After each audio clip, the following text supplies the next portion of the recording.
Good morning, girls. Good morning.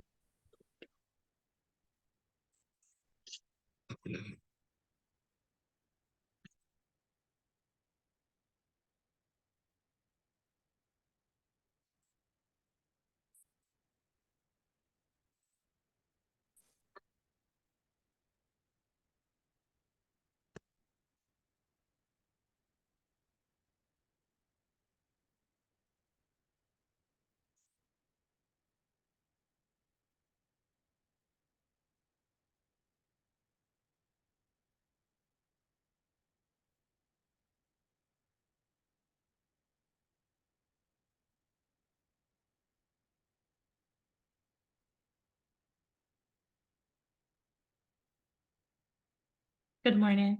Good morning. Yeah.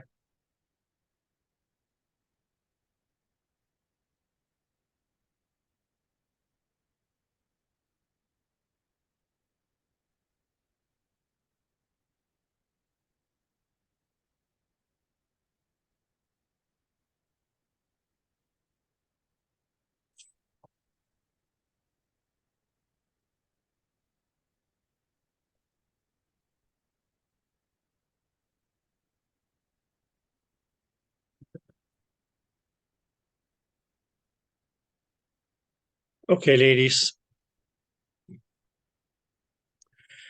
So before I start, any questions?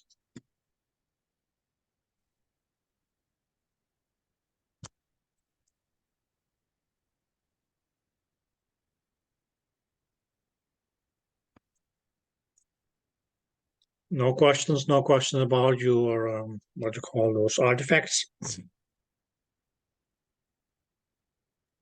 I have a question, but it's not about artifacts. Okay, what question you have there? I wanted to ask if you could go over the relationships between dynamic range super quickly. Look there.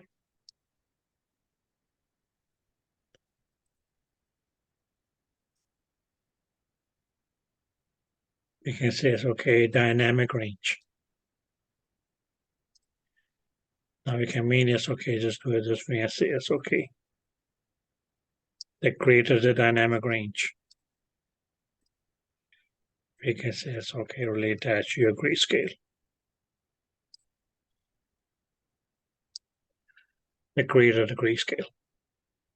Now, okay. Or we can say it's okay having a greater grayscale or lesser grayscale. We can say it's okay. Because that would be it's okay. We can put it this way. Let's see. Varieties of shades of gray.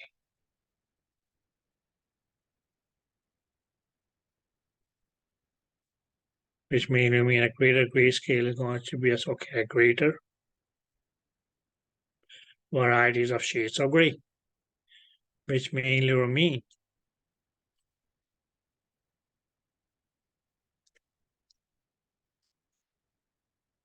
contrast.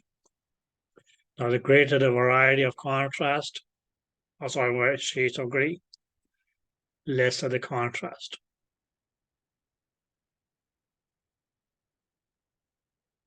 Let's be more specific because it's okay. Between the shades of gray. And due to that lesser contrast, that's okay. That will mainly mean to, it's okay, lead to. It says, okay, contrast resolution, which is going to be, yes, okay. Now we can be more specific and say, okay, yes.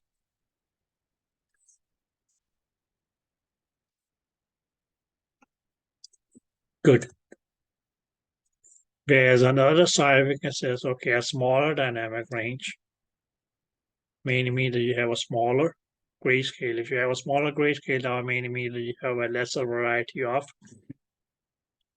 shades of gray on your grayscale, which mainly will mean that there will be a greater contrast between the shades of gray, which mainly is will lead to a poor contrast resolution.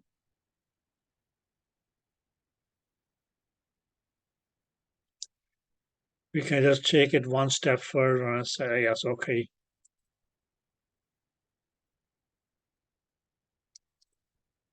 the lowest dynamic range is going to be the smallest grayscale, which mainly will mean that you have the smallest variety of shades of gray, which is mainly just going to be 2. And that's mainly going to lead to the highest contrast. And due to that highest contrast, that will actually give you your the poorest contrast resolution.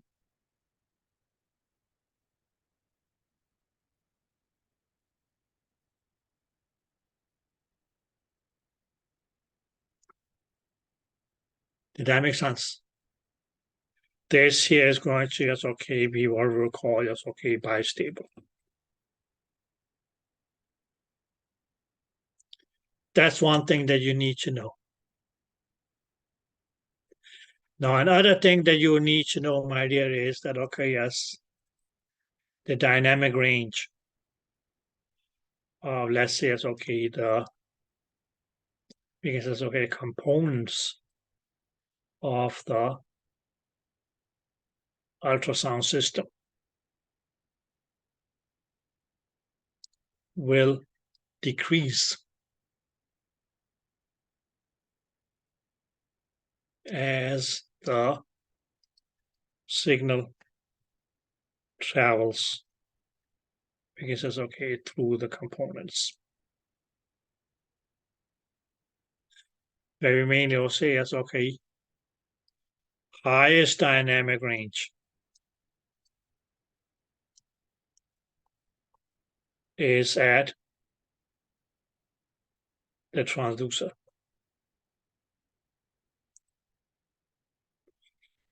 Then we go to receiver. Then we can say the scan converter. Then the display. And last is going to be the archive.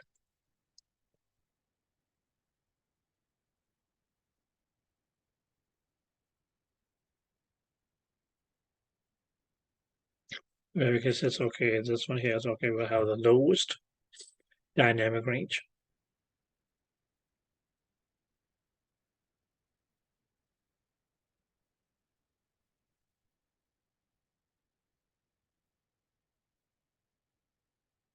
Clear?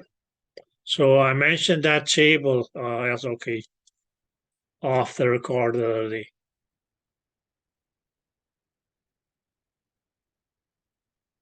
Okay. The dynamic range of the components.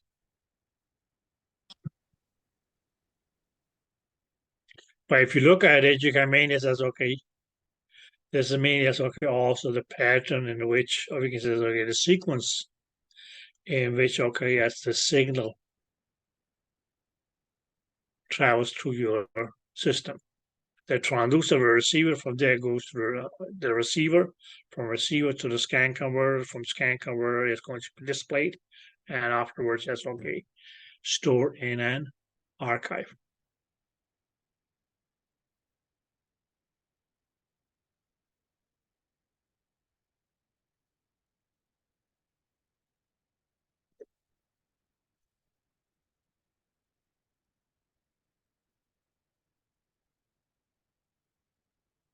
Did that make sense?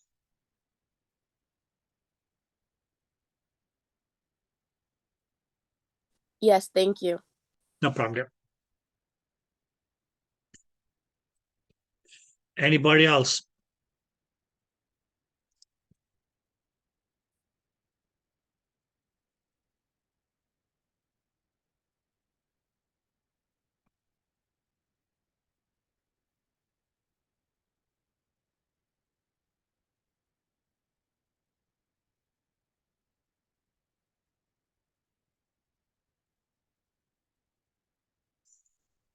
No.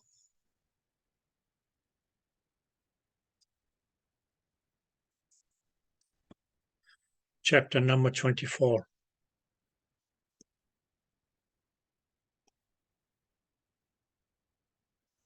Bioeffects, or what we also could call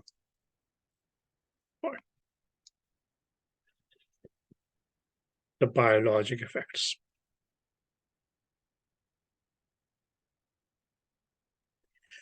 Okay, I think back in chapter number 2.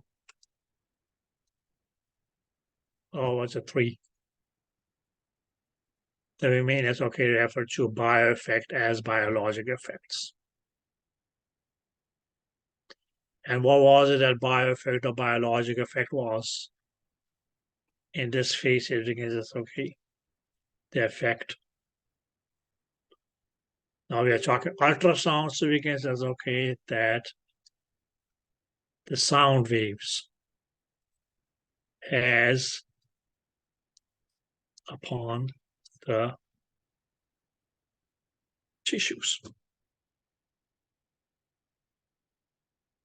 Which mainly mean that, okay, yes,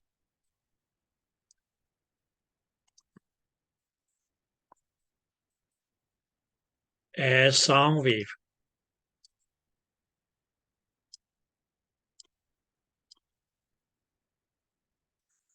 travels through the tissues. How is it that this sound wave here okay may affect a tissue?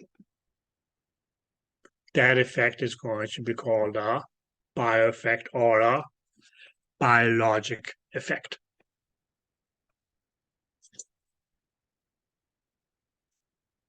Is that clear? Now, if you look at it, you can mainly say, yes, okay, this bioeffect or biologic effect is pretty much okay as going to be dependent upon the, because it's okay, amount of energy. In this case, it's okay in form of sound waves.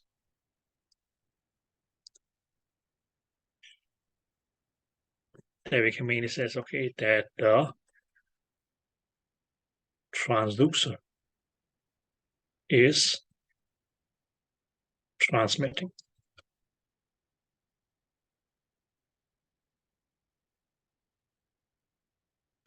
Okay, so we can mainly say the main, yes, okay,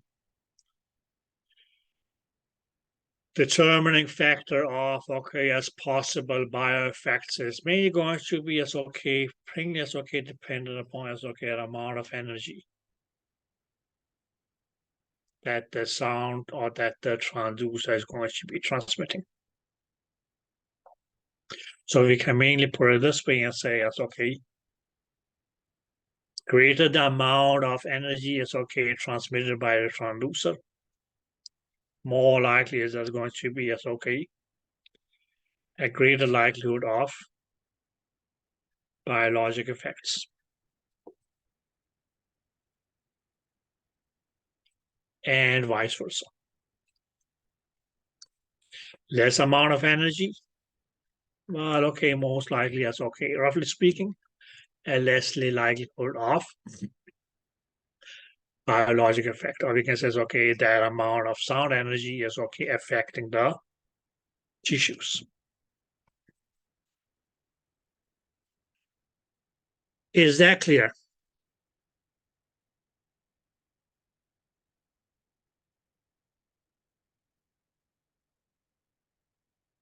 Yeah.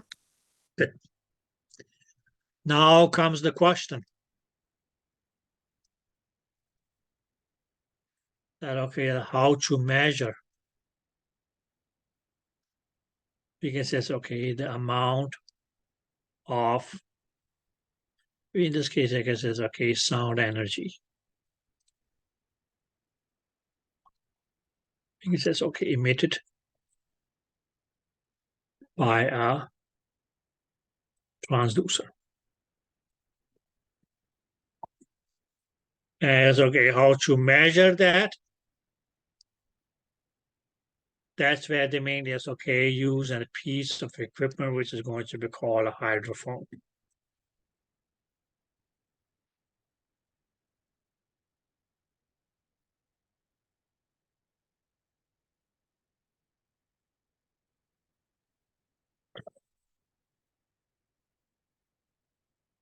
Is that clear? Now, some of you will say, but Mike, why in the do they call it a microphone? No, not microphone, sorry. Hydrophone. Well, okay, my girls, this was mainly because this technology has primarily was developed to, we can say record sound waves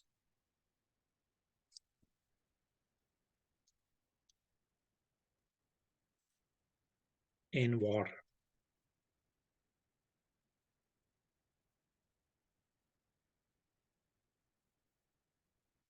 Is that clear?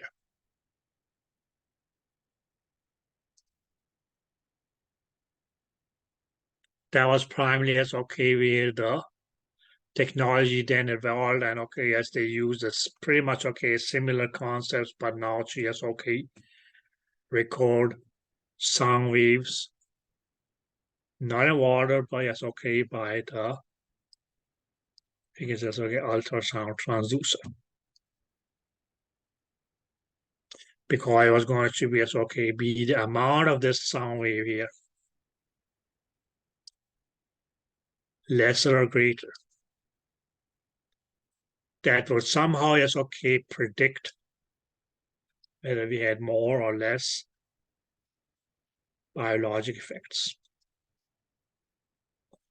Or what we mainly can say is in the first case is how much energy is going to be transmitted by the transducer, which can actually give us as be a predictor of how much or how likely is it that it would produce biologic effects. Did that make sense? So pretty much as a tool that is used, or primarily is used to you can say it's record sound waves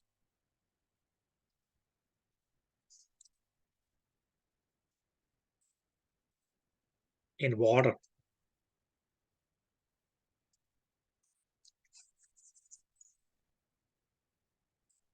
Okay. That was what they primarily is call a hydrophone. But mainly as the same technology is being used here because it's what it is that we mainly is measure in both cases here is sound waves, which means comes as related to your phone.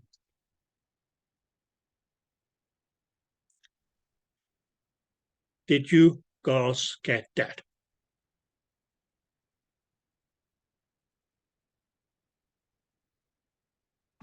Yes. Okay. Now some of you says, but what produces sound in the water? Well, things like whales. Okay, they might, you can say, it's it's might use it to intercept signals from submarines or something like that. Who knows? Okay, but primarily because it was used to record waves of sound in water. That's why the prime is called it a hydrophone. Okay, but where the word here is phonic is mean is just going to be it's be able to is catch up sounds or listen to sounds.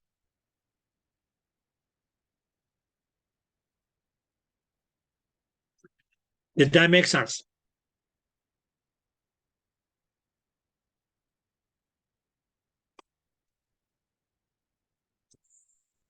Any questions yet?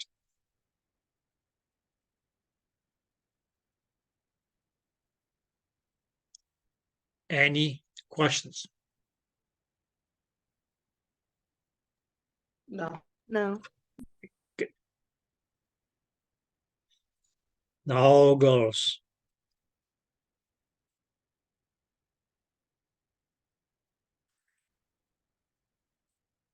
As far as the hydrophone is concerned, yes, okay, there's mainly, yes, okay, going to be two major types.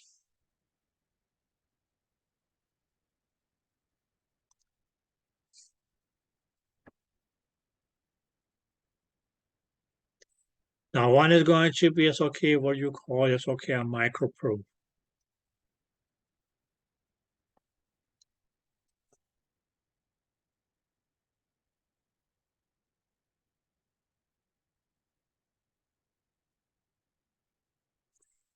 Is that clear? And you may, yes, okay, see an example of this in figure 21.4. Or 24.1, sorry. Clear?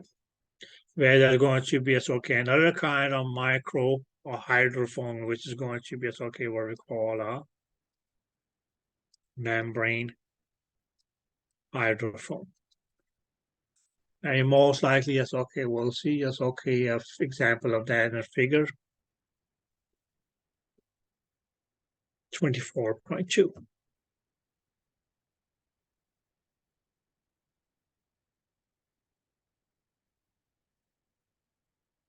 Now, structurally, yes, okay, if you talk about structurally, yes, okay, a microprobe mainly, yes, okay, may just because, yes, okay, look like a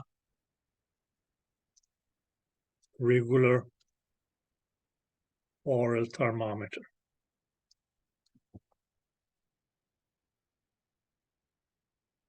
And that's pretty much okay. That's also the way that it works. You can say it's okay. You may have a transducer. And what you mainly as okay, or what the mainly as okay just do is keep as okay this microprobe here as okay along different areas of the footprint. And what the microprobe mainly as okay will be able to do is specifically tell you as okay how much energy or sound energy is it that it's going to be as okay produced by different areas of the transducer. Okay, or we can say as okay, if we say that okay, as this was the footprint, okay, where we mean is okay, you can say it's okay. Or different as okay PCTs, and what they mean is okay, just may do is slide the microprobe or keep it in front of different areas of the transducer, and it will mean yes, okay, record the amount of sound energy that is produced by us, okay, different areas of the transducer.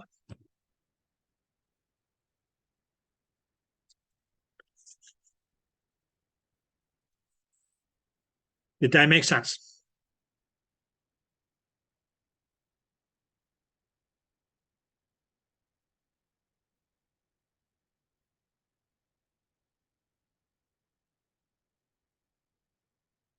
Whereas girls, that's okay if you talk about is okay a membrane hydrophone.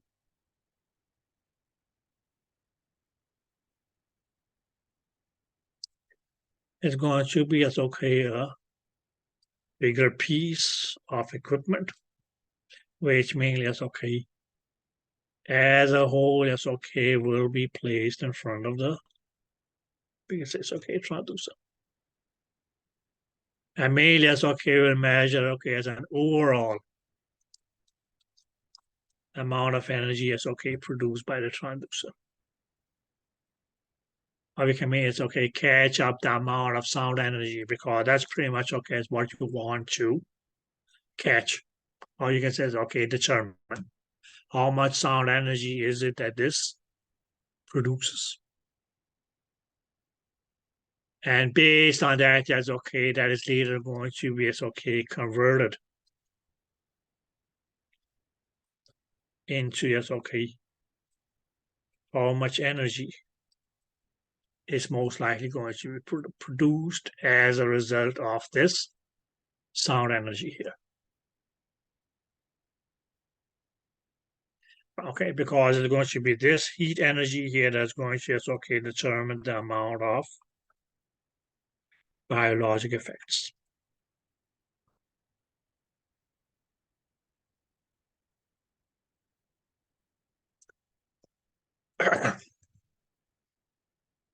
Did you ladies get that?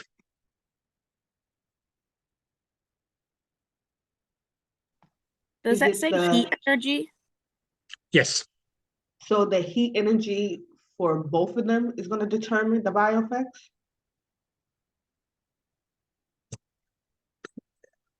No.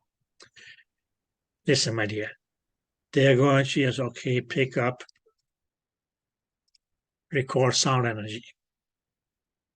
The amount of sound energy, lesser or more sound energy. Did that make sense? Yes. Good. Now, my dear, this sound energy here is when it goes through tissues.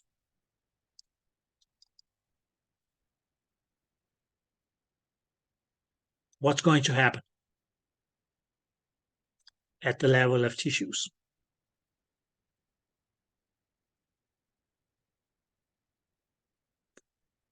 A greater or lesser amount of the sound energy is going to be absorbed, right? Yes. Good. Now, this was sound energy is absorbed by the tissue, but what this absorbed sound energy, we can put it this way, is going to become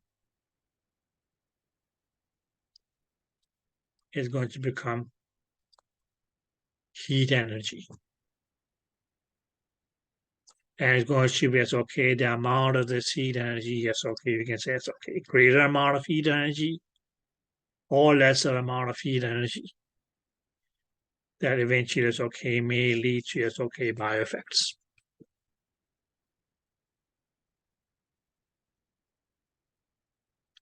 Did that make sense? Yes. Okay, but your microprobe and membrane hydrophones, what was it that they recorded? They recorded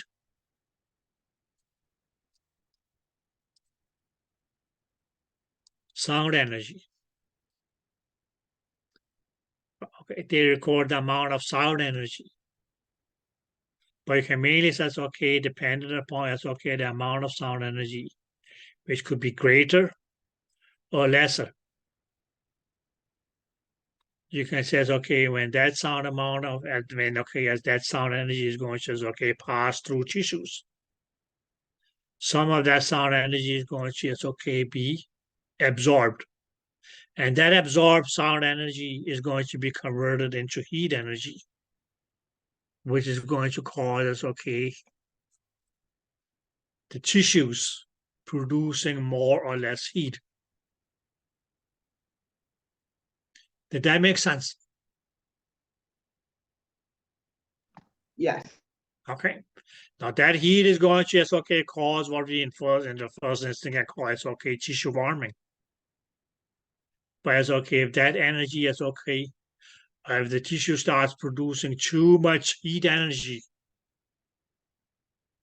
because of too much sound energy being emitted by the transducer. Clear?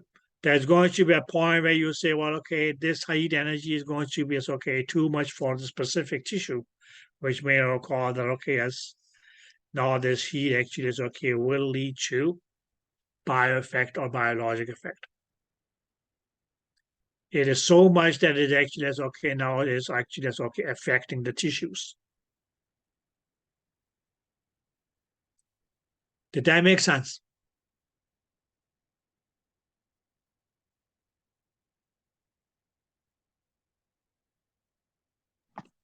Yes. Good. Okay. So your hydrophones, that's okay, they record sound energy.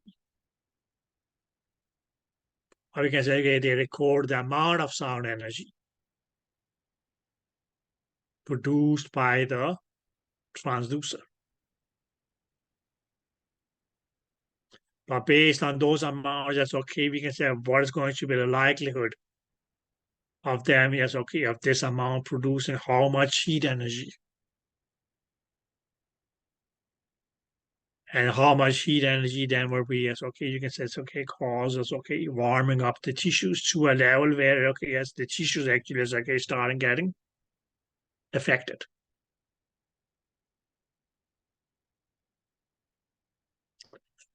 Did you get that?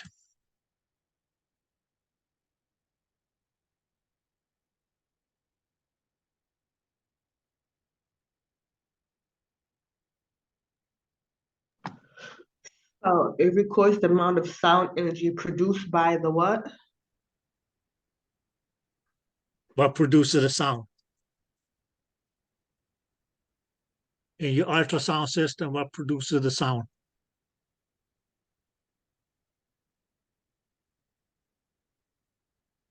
The transducer. The transducer.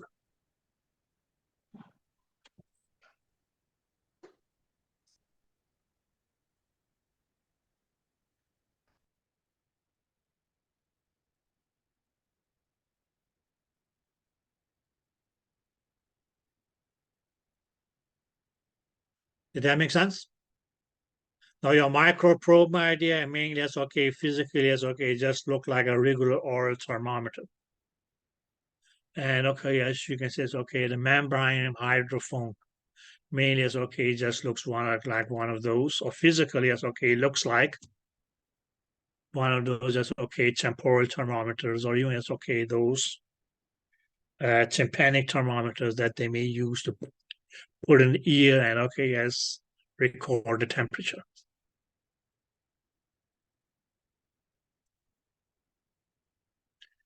That makes sense? But the thermometer is okay, records the amount of heat energy.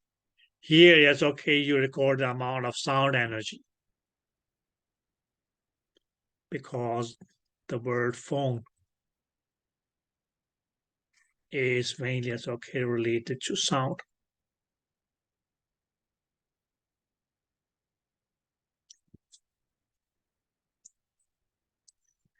Did that make sense?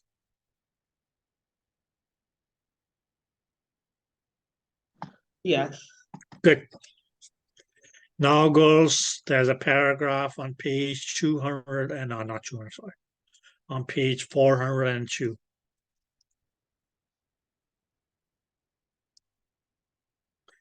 If you look, it is the fourth paragraph. The one that reads in general. Can you go see that? Yes. Good.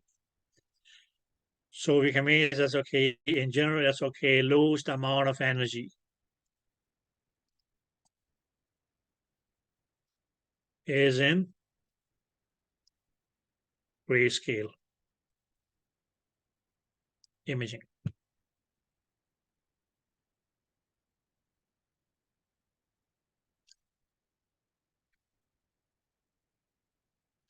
Is that clear? Where they mainly is okay, you can say it's okay. The highest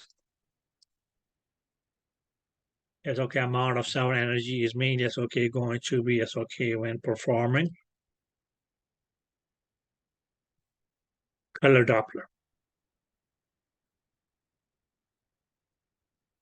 Also on a color Doppler, sorry.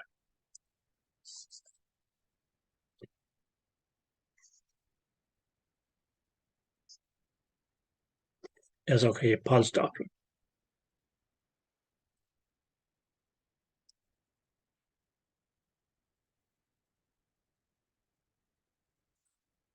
Where we mainly also is okay. In between these is going to be as okay respectively as okay color Doppler and M mode.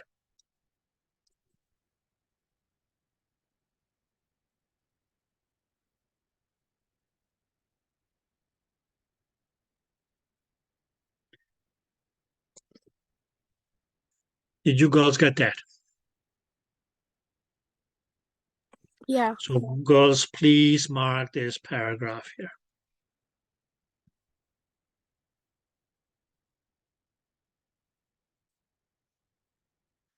Okay. So in general, it's okay. What we see is okay. Yes, lowest amount of sound energy is emitted when yes, okay, you're doing regular. It's okay. Grayscale imaging. No color, no pulse, nothing. Regular beam mode, right?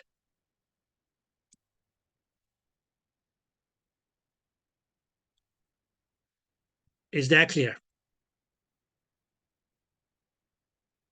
Yes. Good.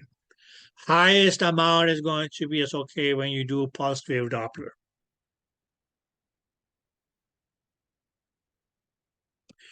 And pretty much okay, yes. Not the highest, not the lowest, not the highest, but in between is going to be okay, respectively, it's okay, your M mode and color Doppler.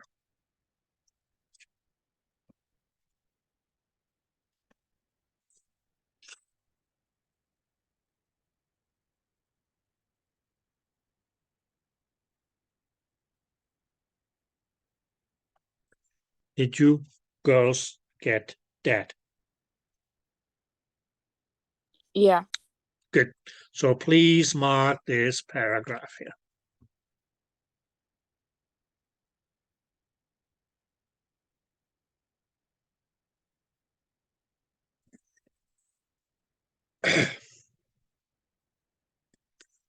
Now, girls,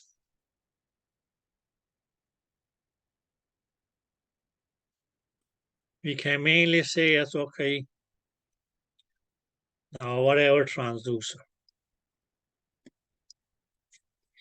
We can say it's okay, whatever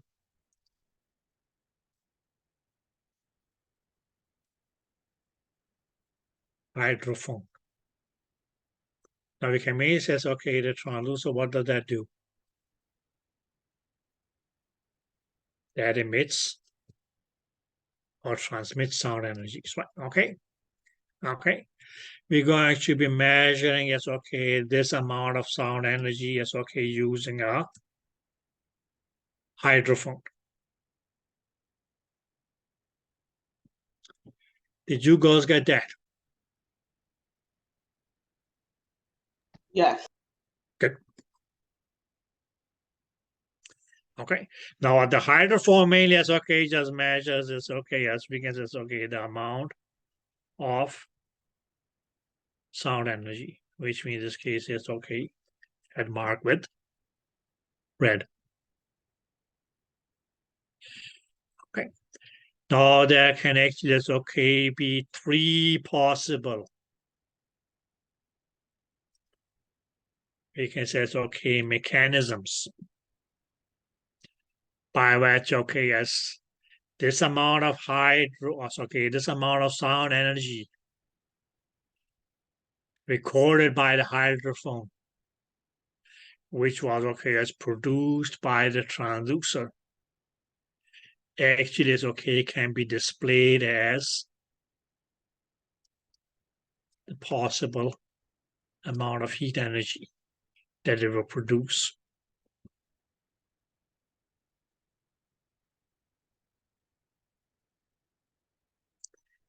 Is that clear? Okay. Now they are going to be as okay as follows. That's just okay, it's okay. One color for each.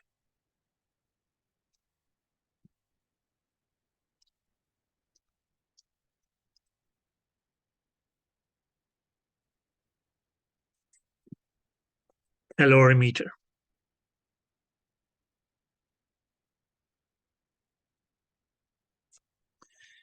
Okay.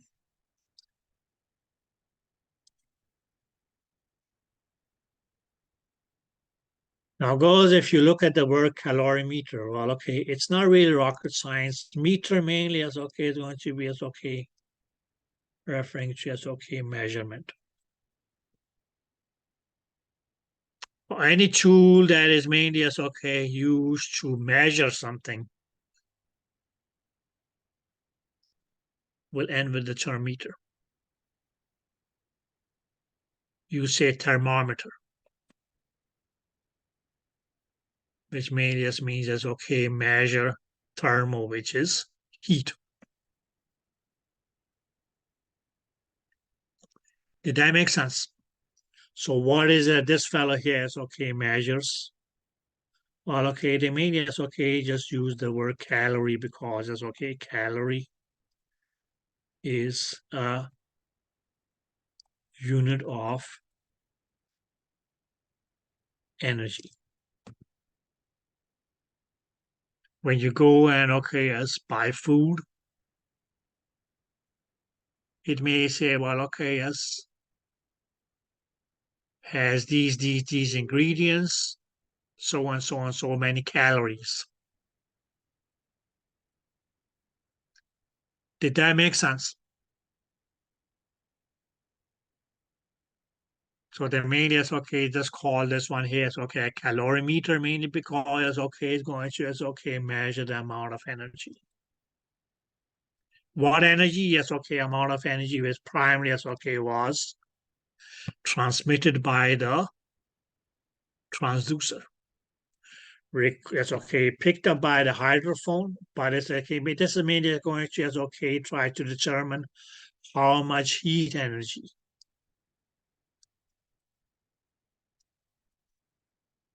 will it produce, or will the amount of energy is picked up by the hydrophone, which was emitted by the transducer, is going to be producing.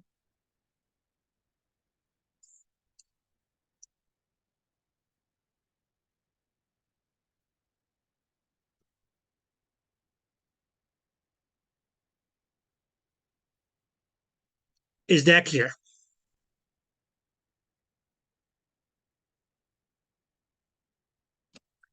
Did that make sense?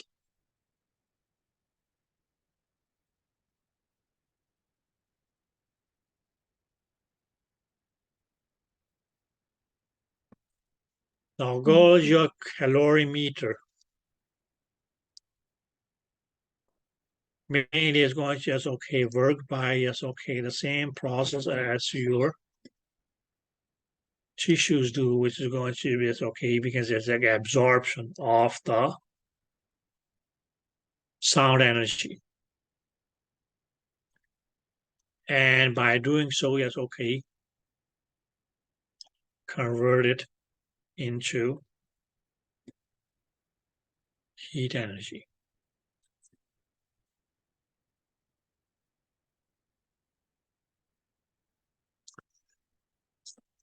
Did you girls get that?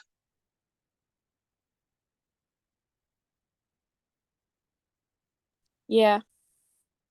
Good. Okay. Now, ladies, a calorimeter is primarily going to be used with a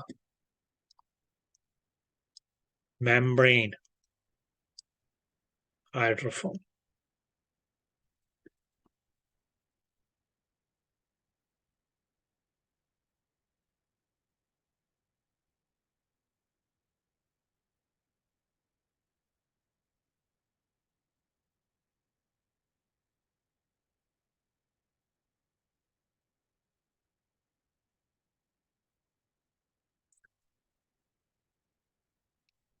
Is that clear?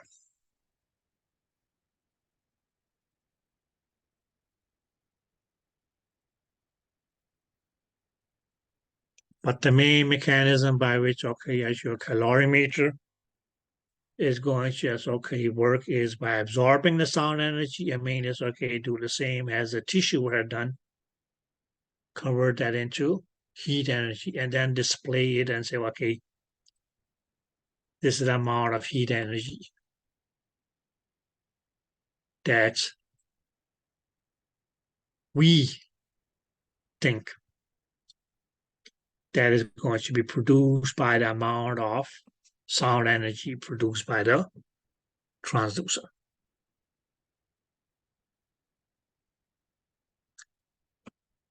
Did you girls get that?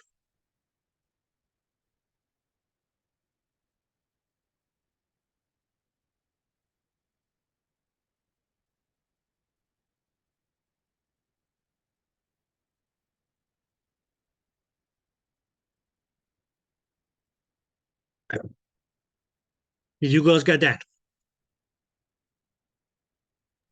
Yes. Good.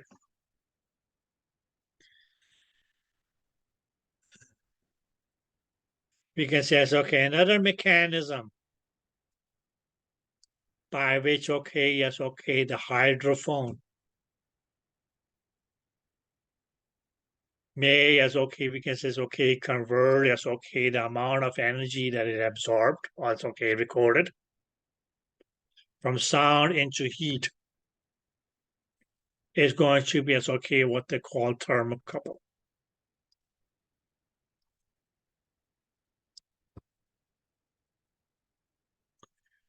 Okay, again, yes, okay, goes the word thermal. Mainly, as okay, directly just means heat.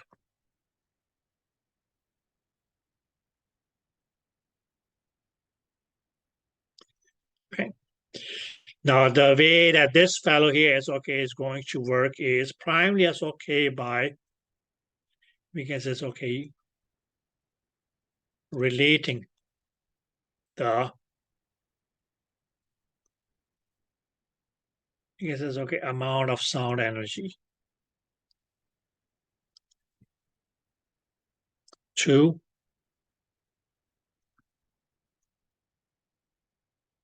heat energy.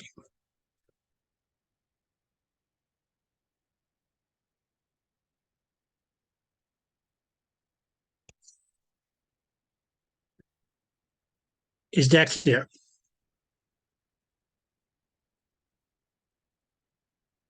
I made that's okay with the help of that. Say, okay, this was the amount of energy emitted by the transducer. And this is going to be as okay, most likely the amount of heat energy that it will produce. It pretty much okay, yes, uses what we can call yes, okay, we can say the power of the sound energy. Where we mean yes, okay, already know the power is mean is okay, just a direct measurement of okay, the amount of the energy.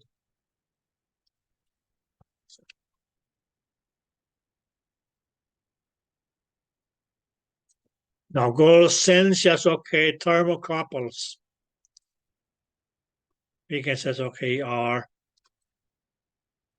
site specific in the measurement. Primarily yes, okay, of sound energy.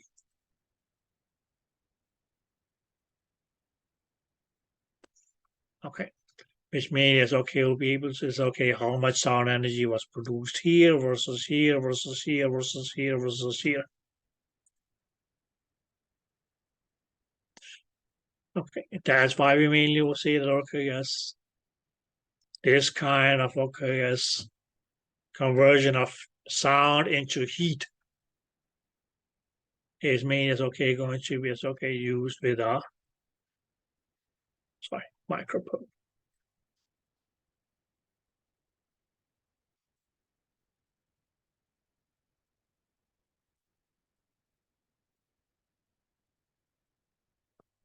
What do you mean a hydrophone? Yes, okay, that's the microphone hydrophone.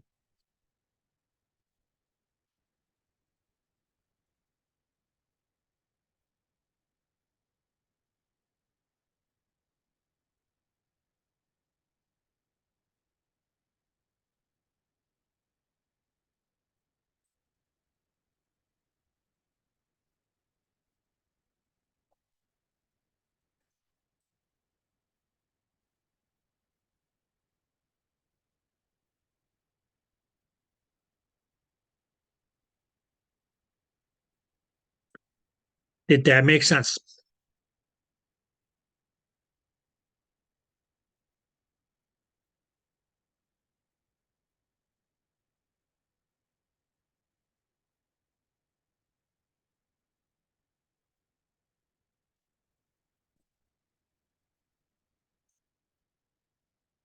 Did you girls get that?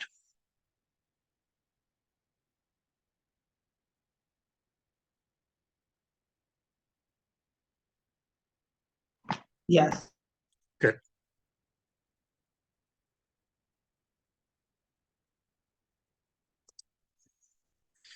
Now we can say it's okay. The other mechanism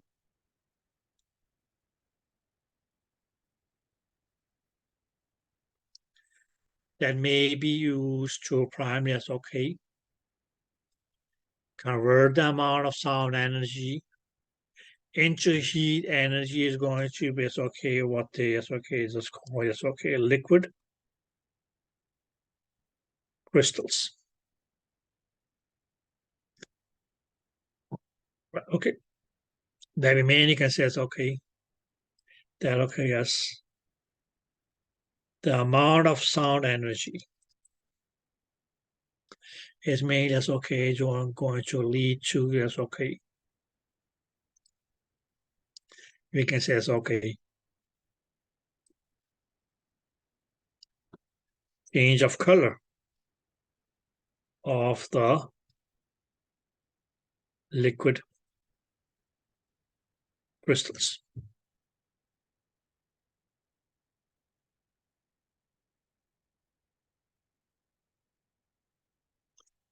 And where is okay mean is okay based on the colors that the liquid crystals is okay attain can be related to as okay can be to a scale where you can mean this as okay say like this.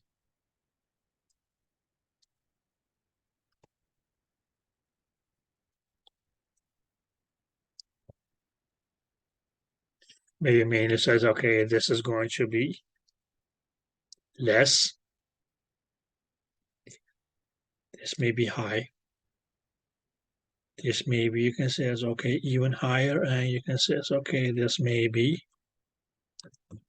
the highest.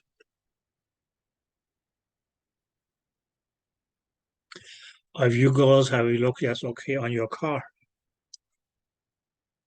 okay, they even have us okay you can say it's okay a thermometer for the heat of your engine. Okay, where you can mean says okay there's going to be an area that is marked red. So yes, okay, if your pointer points toward these, that mainly means yes, okay, ladies, stop your car immediately because the next thing you make, or next thing that may happen is that okay, yes, your engine may yes, okay, catch fire. Okay, where you can say it's okay, still warm, but probably not in that danger zone. You can say it's okay.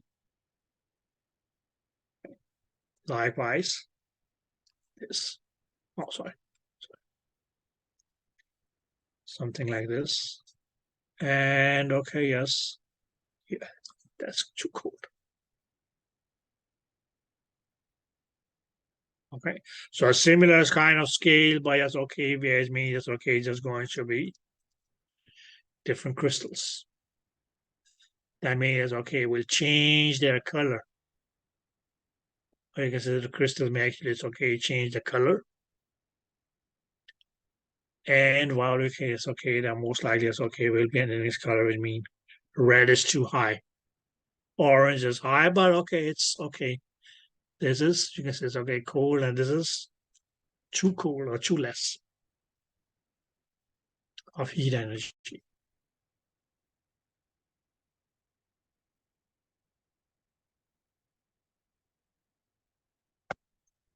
Did that make sense?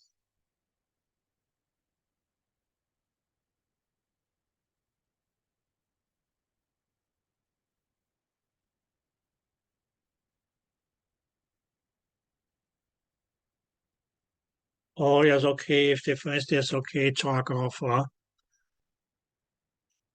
risk of okay, yes, God forbid, yes, okay, a terror attack or something like that. They may say, okay, the risk now is orange.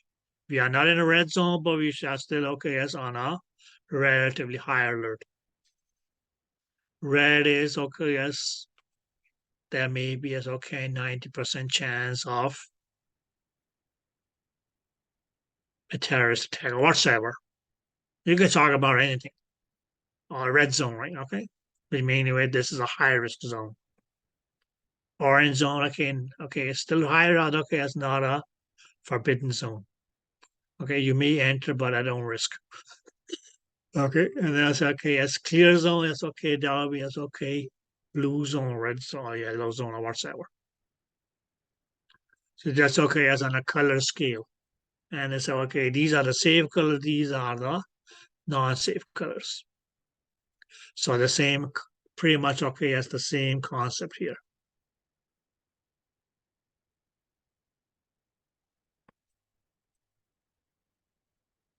Did you ladies get that? Yeah. Okay. Okay. But we can mainly say, okay, what was these? Mainly as okay, just we can just okay choose which one actually is okay because the hydroforming is okay, just picks up the sound energy. Okay, it's going to be a matter of okay, how do we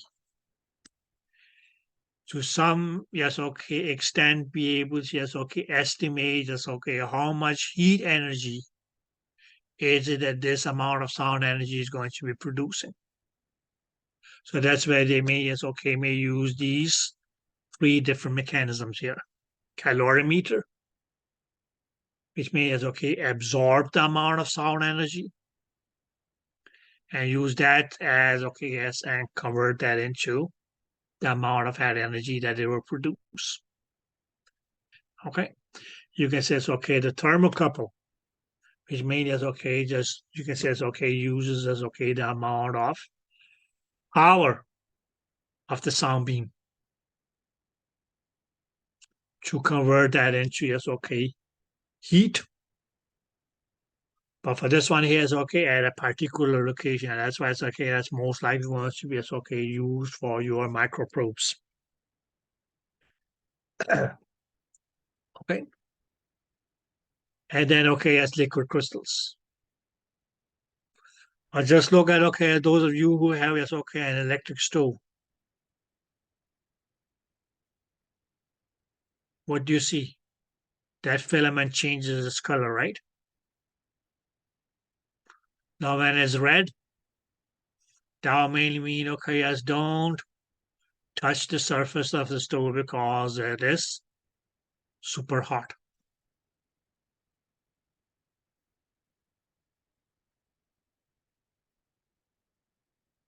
Clear?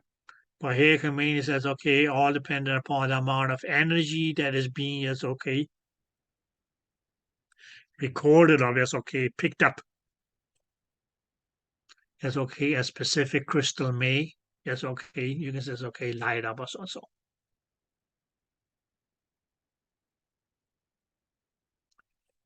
Did that make any sense at all?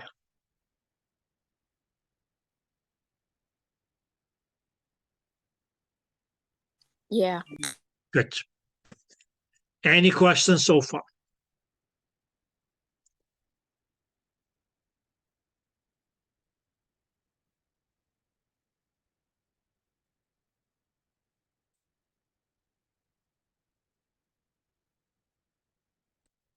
Any word of wisdom? Or anybody want to say something?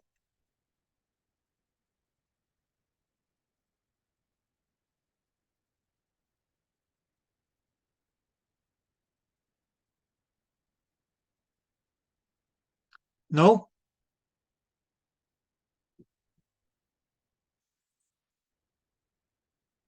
Okay, girls. Just get a refreshing break. And okay, that's when we come back. We'll talk about risk versus benefit, dosimetry, and what is left? Thermal index. And okay, yes, last but not the least, yes, okay, mechanisms of studies. So see you girls at 10:15, okay?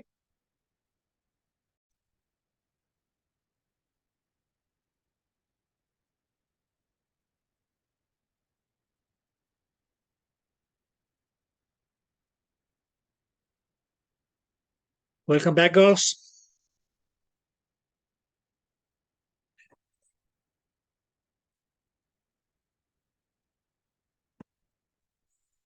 Yes, ladies.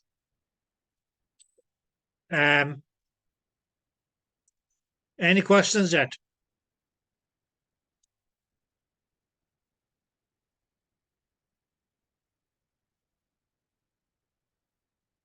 Not yet.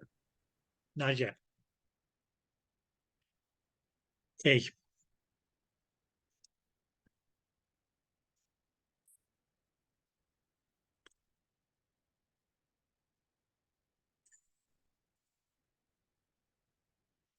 Now goes next thing that we just briefly will be talking about is going to be as okay, we can say it's okay, risk versus benefit.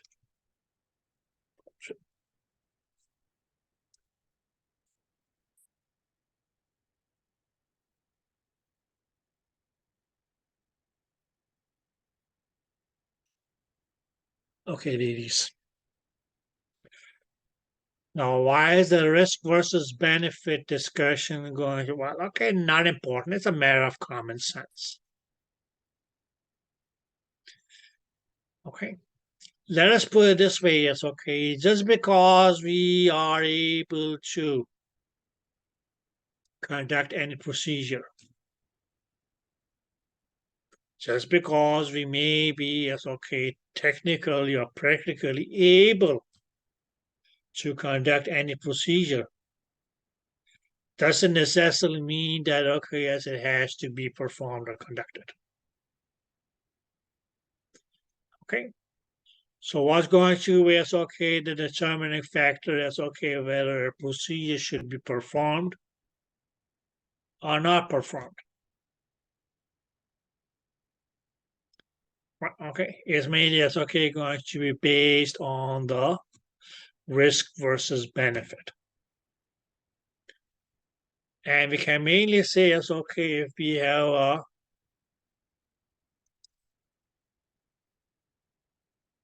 greater risk, and you can say, yes, okay, less benefit. What that most likely is, okay, will lead to is that, okay, we can say, it's okay, the procedure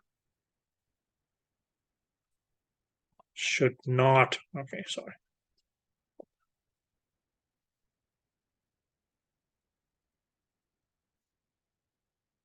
Be performed.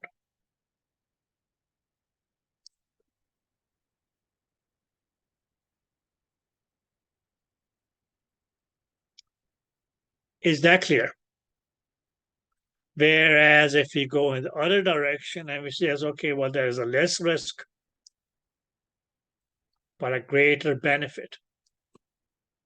That's why we most likely can say, okay, that, okay, yes, the procedure should, or not necessarily should, we can say, okay, could be performed.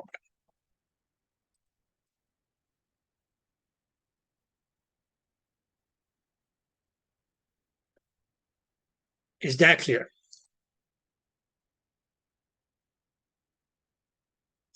Now, ladies, as far as ultrasound is concerned, or we can say, okay, what's going to be, okay, we can say, okay, the major risk that we may talk about or refer to here in this case is going to be bioeffects. Clear? What's going to be the benefit? What's the benefit of an ultrasound?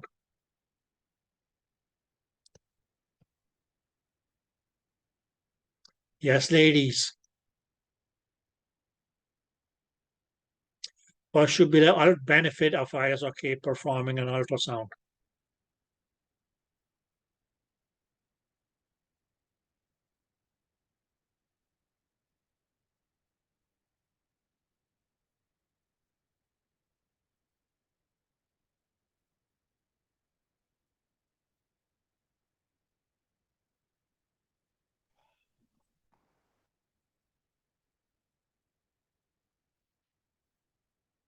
You said the benefit of performing an ultrasound? Yes. You're not performing an ultrasound just because you feel like doing it, right? Yeah. Okay, there should be a reason behind it, right? Okay, and that's going to be as okay. You can say it's okay will be as okay the main benefit. So what's going to be the benefit of performing an ultrasound? To help identify what's going on. Exactly. What do you call that? Diagnose. Diagnose. Or we can say it's okay, diagnosis. Clear? But then you can also say, well, okay,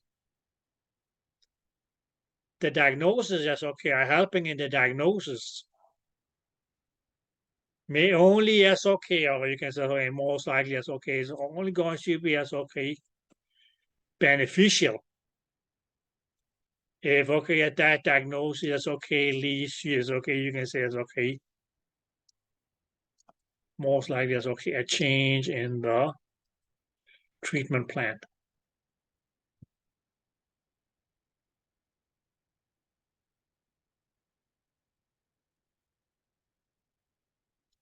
Did that make sense? Yes. Right, okay. Because you can say as okay,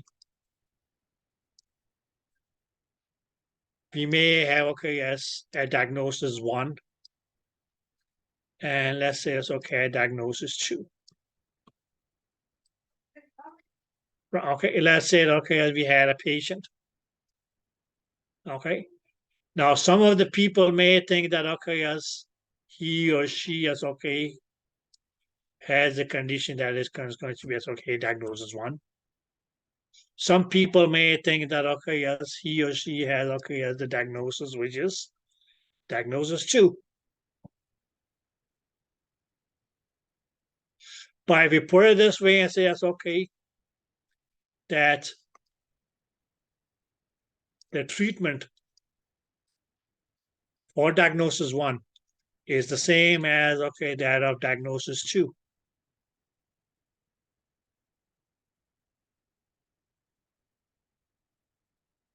Would that really benefit to yes, okay, perform a procedure here then? No. Because whether it's okay, the diagnosis is 1 or 2, the treatment for both of them are the same. You can just say, well, okay, maybe it's okay for academic reasons. Okay. But I may go and say, well, okay, if it's not going to just okay affect the treatment, then what's the point? Okay. But here's okay for ultrasound, we can say it's okay mainly because it's okay, the risk with ultrasound is so low.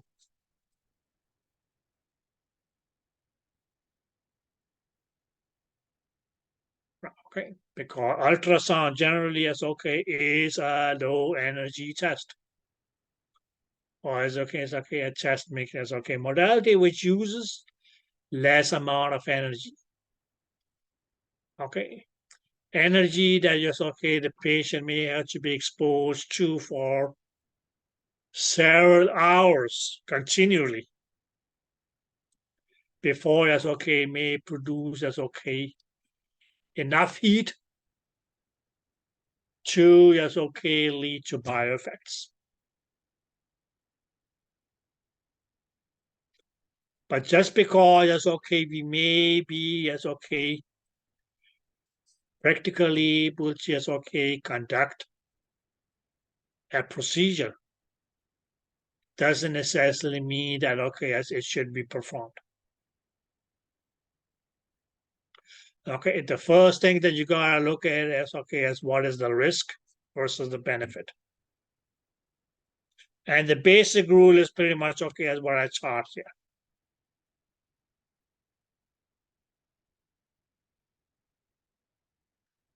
Okay. But it means that, okay, if the risk is greater than the benefits, most likely as okay, the procedure may not be performed. They may also perform it, but okay, they may say, okay, these are the risks that are involved. So that's okay, so that the patient, the friends and family and whosoever is aware. Clear?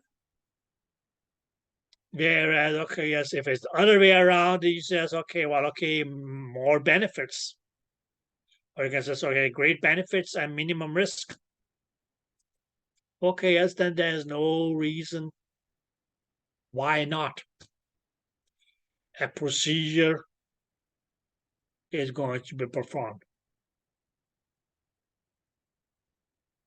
So that really doesn't matter whether you talk about as okay, a procedure like okay, a diagnostic procedure like an ultrasound, or even as okay, a surgical procedure.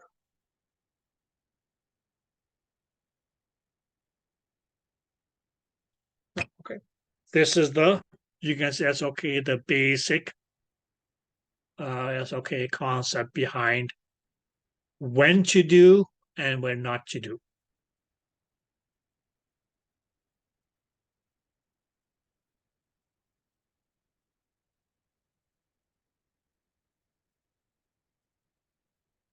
Any questions?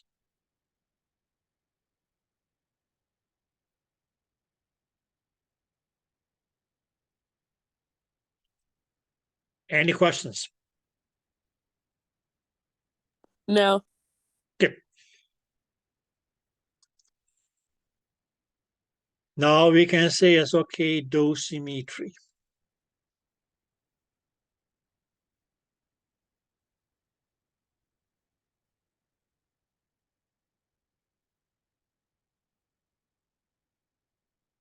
Now this means okay, just means procedure 2.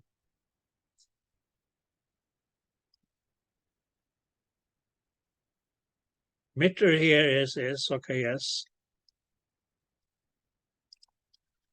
measuring.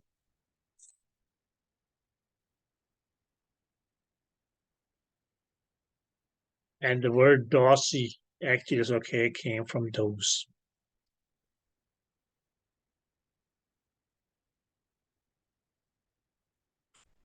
So dosimetry goes as mainly as okay, we can say okay, it is a form of science.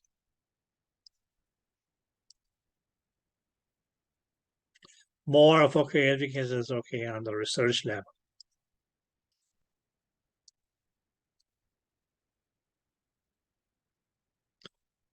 Okay, that okay, yes. What is that it do?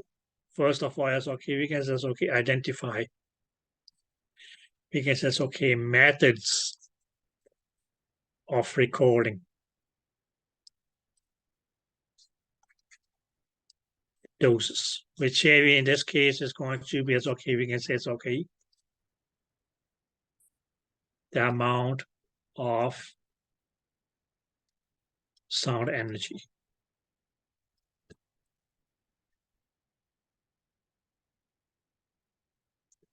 Okay, that was what we mainly as okay talked about before the break, all that hydrophone and things like that. Did that make sense? But the next thing is going to be as okay, what's going to be as okay, the outcome of this dosimetry here. Like, it's okay, identifying the methods. Well, okay, we made up methods by which we were able to as okay measure the amount of sound energy. Okay, but then also it's okay, based on this,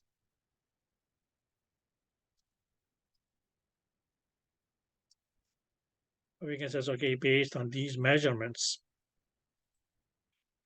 be able to determine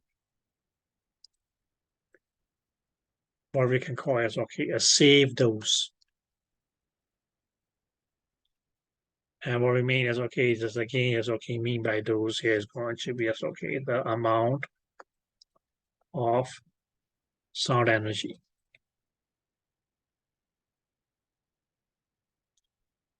And when we say it's okay, safe, what do we mean by being safe? It's okay. That will not lead to, because it's okay, damage. Or in this case, it's okay, our damage is going to be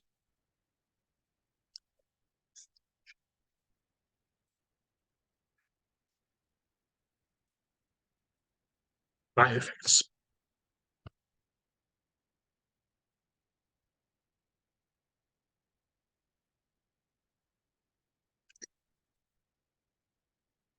Did you ladies get that?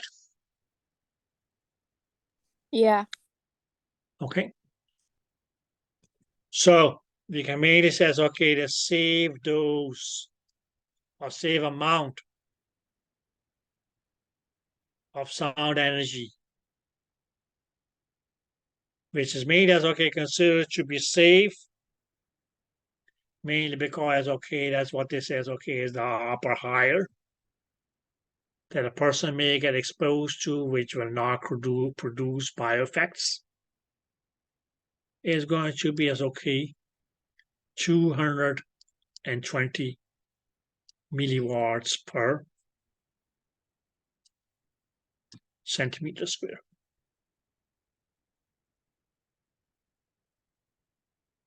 Or we can say it's okay, that is the intensity of, let's do it this way, sound energy. Or let's put it this way, it's going to be as okay, the greatest intensity of sound energy that is considered to be as okay, safe. Why safe? Because it's okay. Well, okay, yes, it would not produce bioeffect or biologic effects.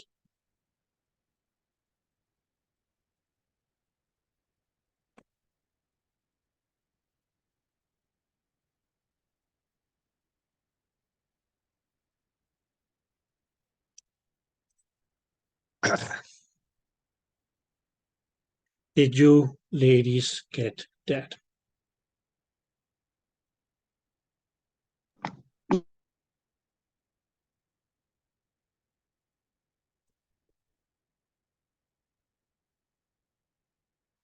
Now, ladies, when was the last time you went for a dentist for a checkup?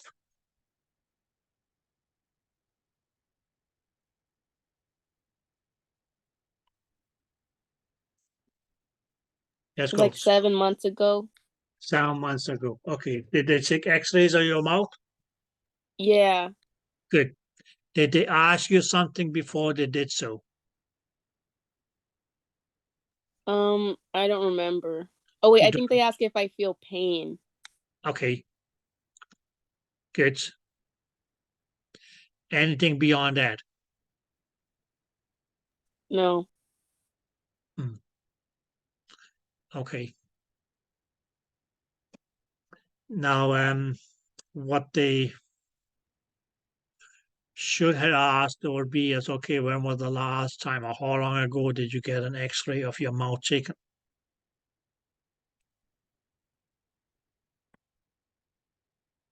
And they say, well, okay, yes, it should be not more than, yes, okay, or not less than 2 years. And that's when we come at just, okay, again, yes, okay, that risk versus benefit. Because what happens if you, yes, okay, get an x-ray taken, yes, okay, off. Let's say, yes, okay, if your mouth too often, what is it that you're getting exposed to? Radiation. Radiation. And what they mainly is, okay, say, well, okay, yes, okay, based on studies, etc., they will say, okay, this is going to be, yes, okay, too high of a dose of radiation, which has a lot of risks.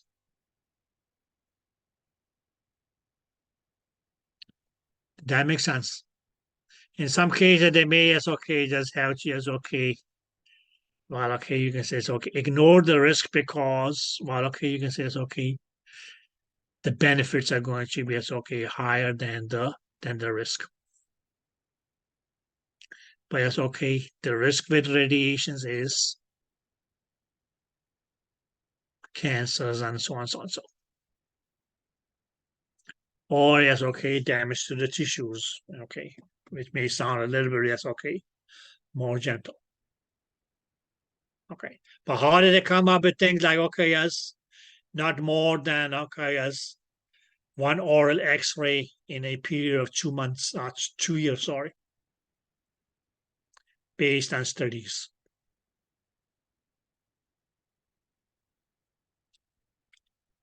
Did that make sense? Okay, studies under what? Well, okay, dosimetry.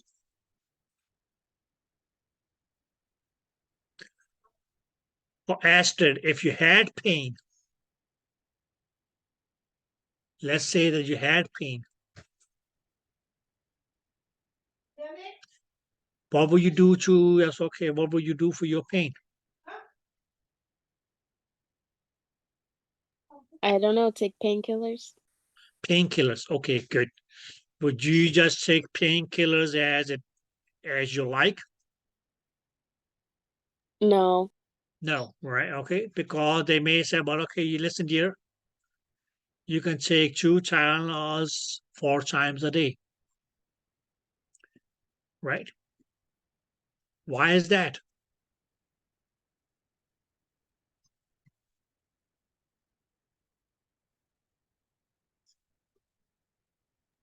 Because you might overdose if you take too much. Exactly. How do they know that, okay, as more than 2 tablets 4 times a day will cause you to overdose? Because of dosimetry. That's what they have found out as, okay, being an effective dose and safe. Clear? Did that make sense? Yes. Good. Okay. And so you go for other medications. Okay. Or drugs. The reason that okay that they are prescribed as okay given in the dose that they are is because it's okay that is considered to be as okay first of all effective and safe.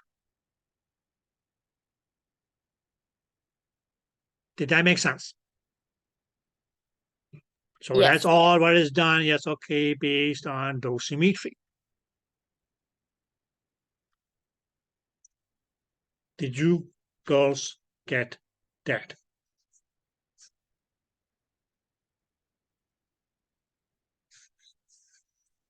Okay. Now, as far as okay as that in vitro thing is concerned, don't worry about that. Okay. In vivo studies, as you do is just okay on a living person. Like any of us, that's okay, being as okay a guinea pig or anything, a drug. The other day I was talking about as okay shampoos. Right, Marissa? Yes. Okay. So if you are as okay being a trial for a shampoo, as okay, that may be as okay what we can call as okay and in vivo. Whereas in vitro, that's most likely as okay in test tubes. If you guys have ever seen as okay documentaries or as okay small clips of okay as so on so on so where they do as okay test on test tubes, especially as okay to develop vaccines and so on so on so. A lot of that is just okay in vitro tests. Did that make sense? Once those tests are yes okay, you can say it's okay. Well, okay, as run, and they may be as okay somehow considered as okay safe for the humans. that's when they go on as okay, actually that's okay, may do yes okay in vivo tests or yes okay testing. But the difference between the two is that in vivo is okay as actually as okay living people is okay being exposed. As in vitro is mainly as okay where they do testing in test tubes, laboratories and things like that. Did that make sense? Okay. Now, ladies, let's talk of yes, okay, our mechanisms of bioeffects.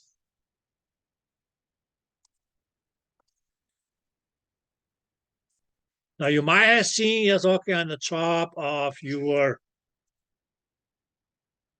screen.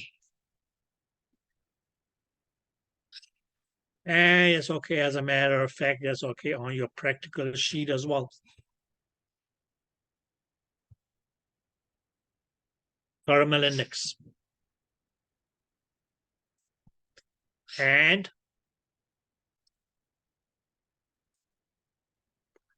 mechanical index.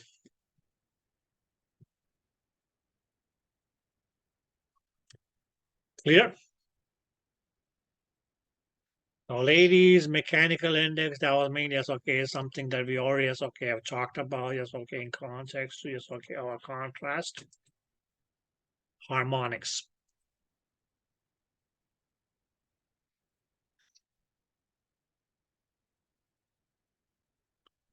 Or where you can mainly says, okay, contrast, harmonics, or as again, also mechanical index is mainly as okay, we can say, okay, you can say related to yes, okay, the pressures in the tissues.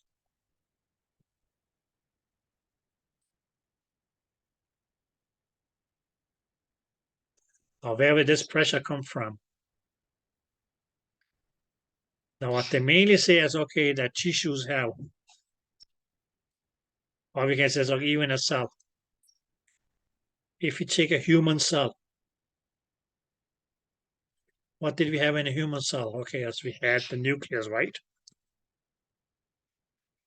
We had, okay, as different other organelles, like, okay, as the Golgi apparatus, endoplasmic reticulum, ribosomes, mitochondria, etc., right?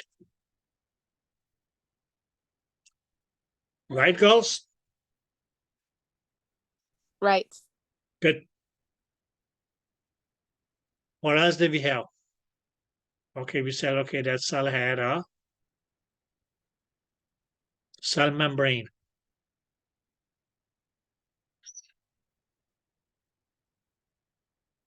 Right? What else did we have?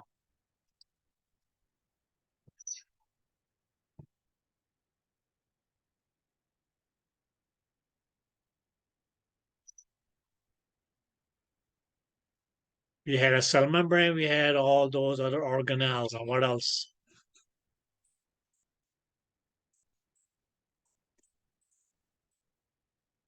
The Yep. fluid. Huh? The fluid. Okay, my dear, good. What do we call that fluid? Cytoplasm. Cytoplasm. And what they may say is, okay, yes, due to, yes, okay, the pressure in the tissue as a result of, okay, yes, pressure of your sound wave. What that fluid may develop is, okay, as something that, okay, as also would be small micro bubbles which can burst. And actually, yes, okay, due to that bursting, yes, okay, may lead to, as okay, affecting the cell. Did that make sense? Yes. Okay. But our main focus today is going to be as okay, your thermal index.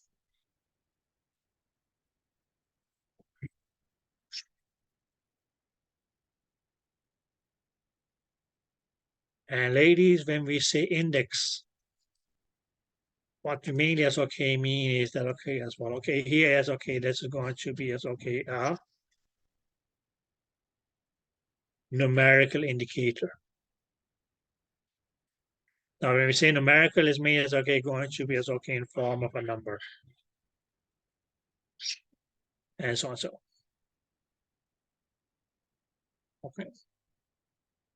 And what is it that this number is going to as okay indicate, or most likely as okay in this case as okay predict. We can say as okay how much heat is produced by the tissue.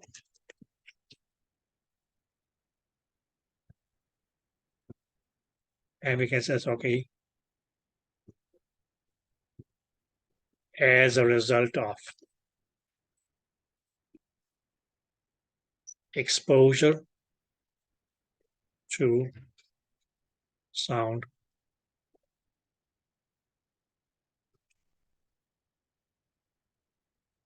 energy.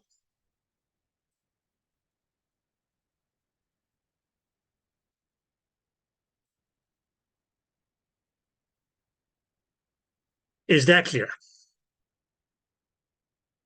So practically, ladies, as okay, your thermal index is mainly as okay, just going to be a number.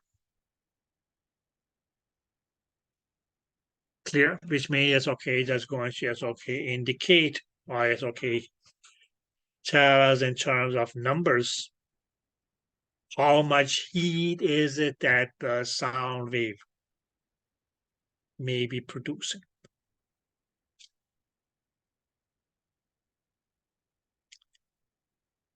Did that make sense? Where you mainly can say as okay, the higher your thermal index, well, okay, what would that mean?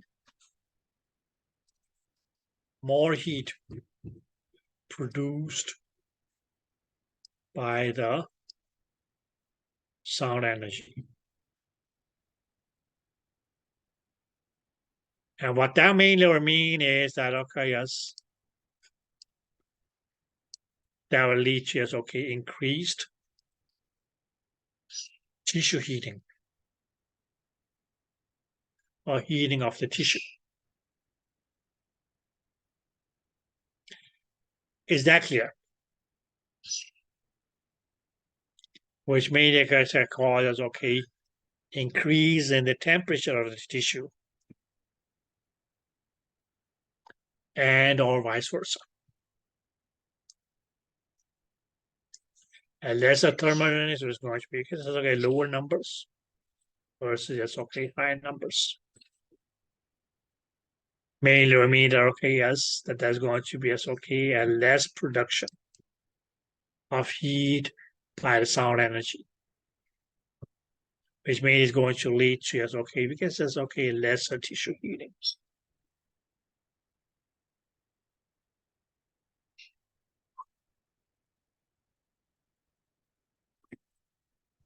Did that make sense?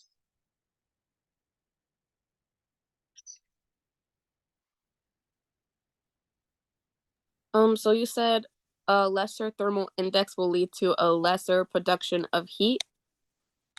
Exactly, that's what it means.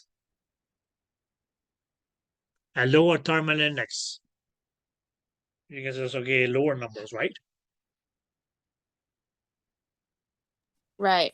Yeah. Okay. The reason we call it an index mainly because it's okay, it's going to be as okay, indicated by a number.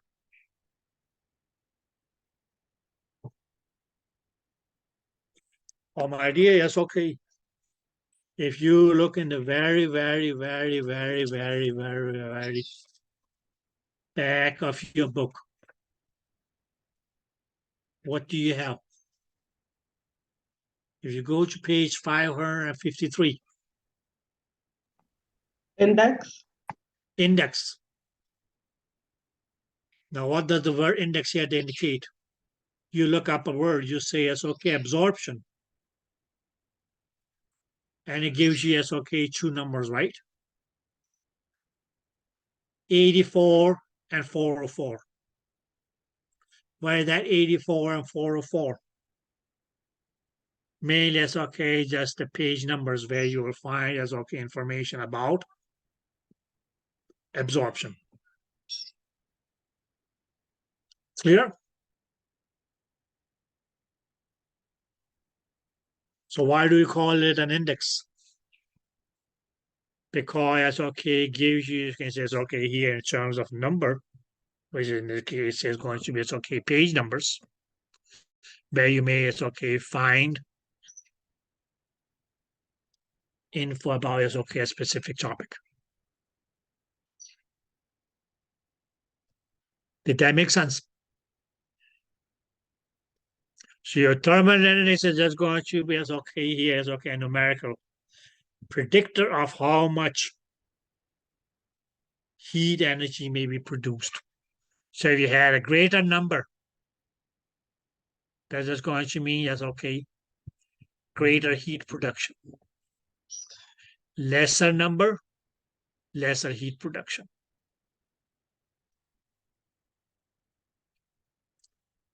Did you ladies get that?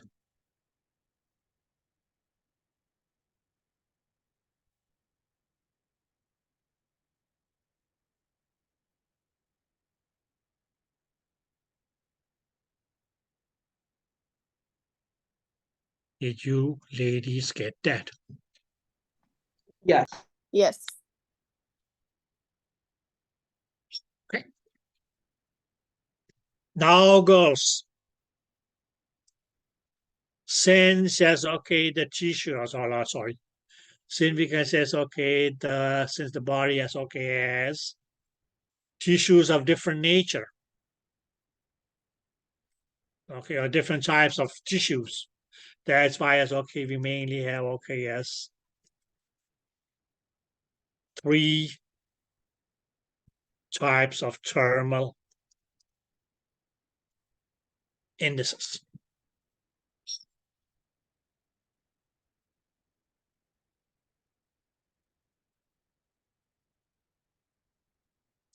One is going to be as okay TIS. TI is mean as okay, just the abbreviation for your thermal index. S is our favorite tissue in ultrasound, which is going to be soft tissues.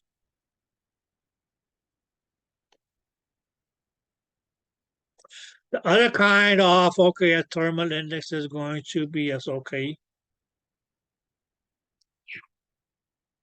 B. The B mainly is okay stands for bone.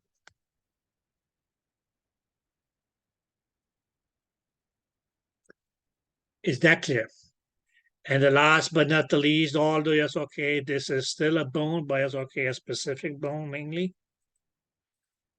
C, which is going to be is okay, the cranium.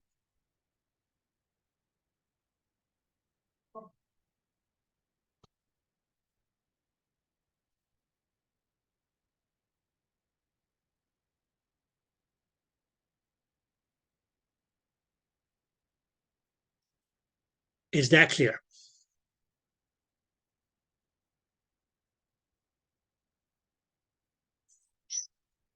Is that clear, girls? Yes. Okay, girls. Now we may say yes, okay, please just write this down. The thermal index of, okay, yeah, sorry. And because that's okay, thermal index. The thermal index of bone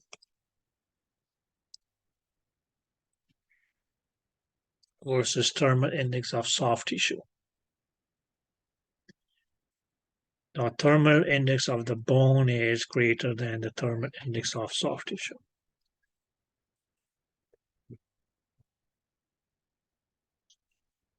Okay. And why is that?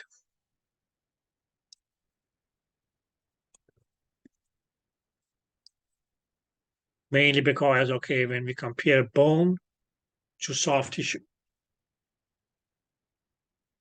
we can mainly say that, okay, as bones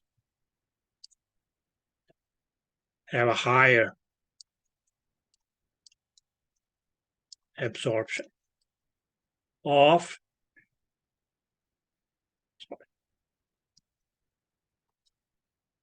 sound energy. Whereas, okay, yes, soft tissues has a lower absorption of sound energy. Is that clear?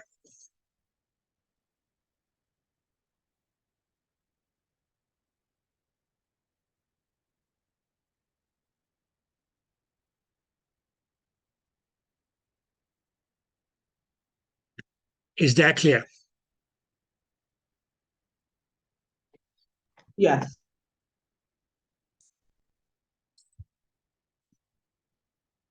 Now comes the question.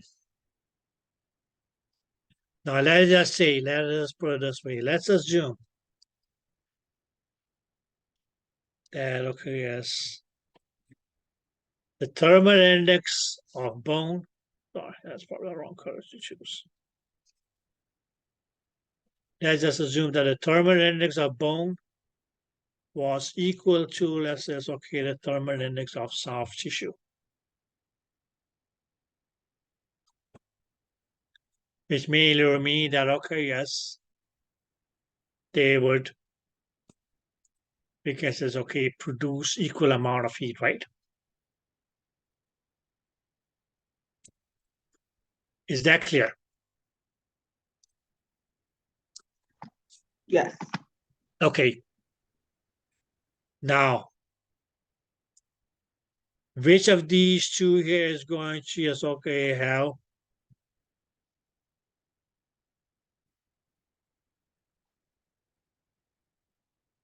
greater or lesser bioeffects from absorbing, yes, okay, the same amount of heat? Or let's say, okay, producing the same amount of energy.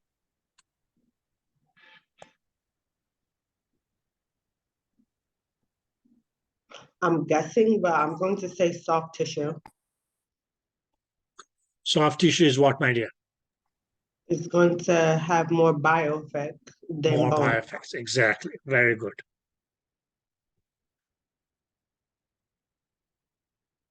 Okay. Now, it may be a sick example, but yes, okay, don't do that for the Thanksgiving dinner.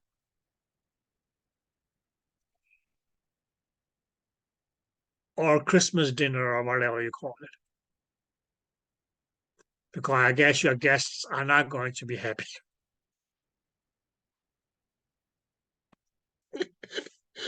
Right, okay. Well, yes, okay, if your friend says, okay, leave that Thanksgiving turkey for too long in the oven, what's going to happen?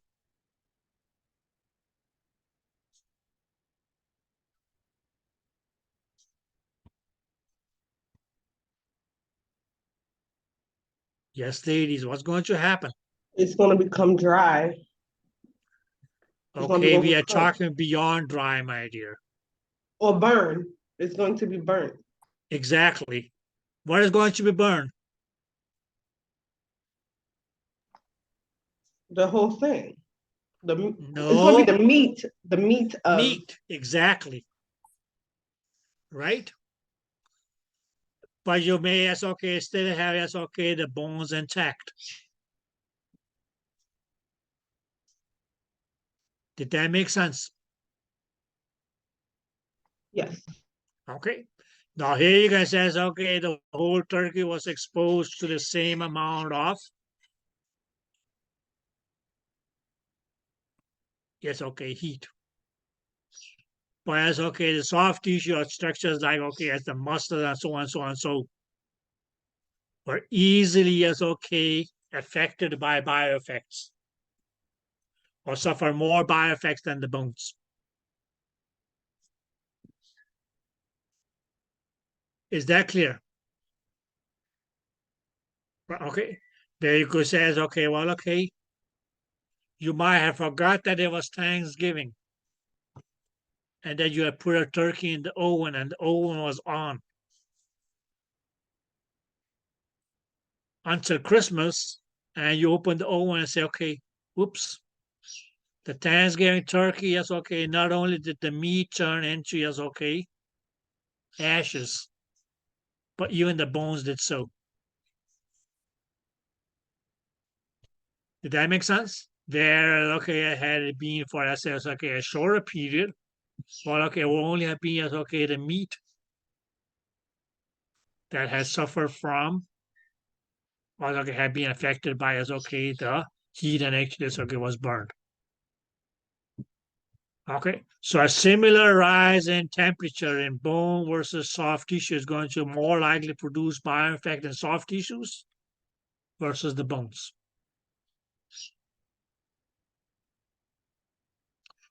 Did that make sense?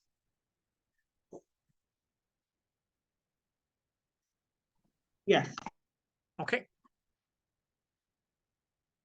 Now, even ladies, now, okay, yes, when we say it's okay, soft tissue, or yes, okay, regular tissues of the human body. Okay, we can say it's okay, they're going to be it's okay, mainly two tissues or two kind of soft tissues. That's going to it's okay, be it's okay. More likely than other soft tissues, yes, okay, have more okay, produce more bioeffects. Or because that's okay, easily get affected by as okay, small rise, okay, a small rise in the temperature. One is going to be as okay, fetal tissue.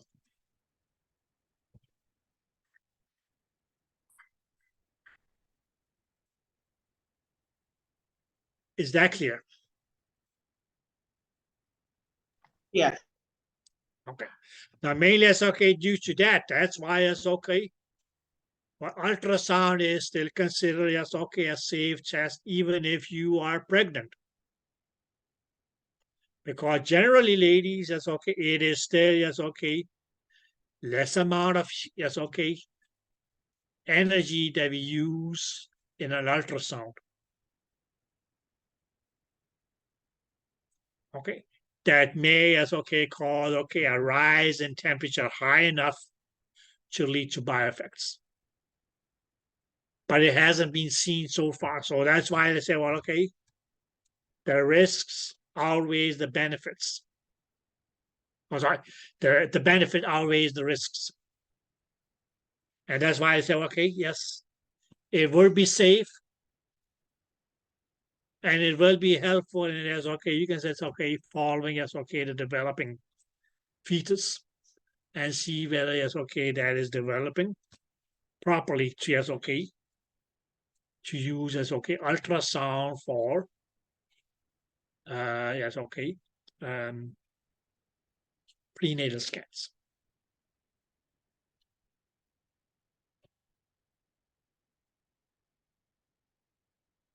Okay.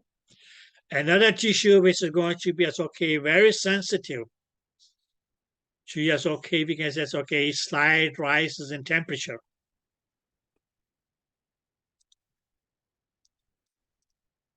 Is the testes.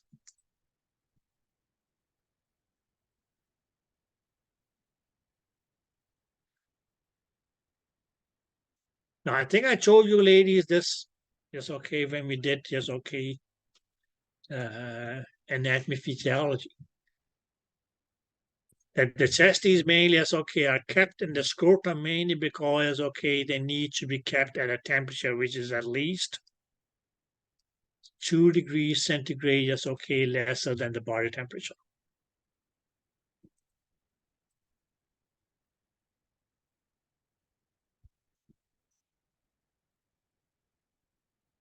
So yes, okay, if the temperature is okay of the chest is okay, it increases by 2 degrees centigrade, that is actually going to be as okay because that's okay. Thermal index great enough to, yes, okay, cause bioeffect of the testes.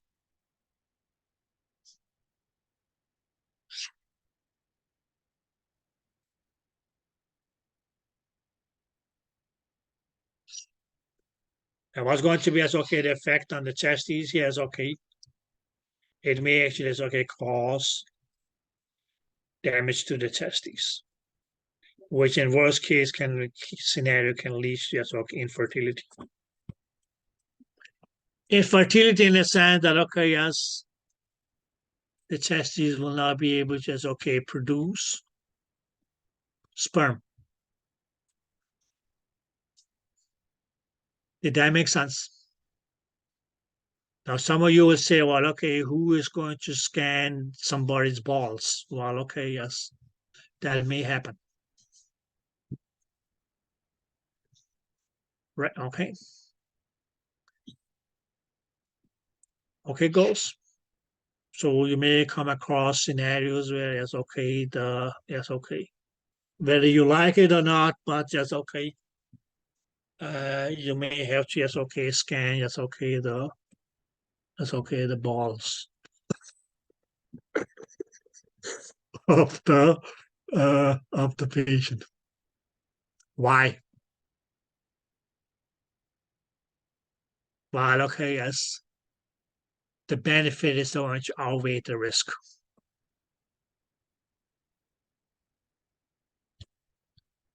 Or as okay, if that scanning isn't performed, I can't say she just may as okay become infertile.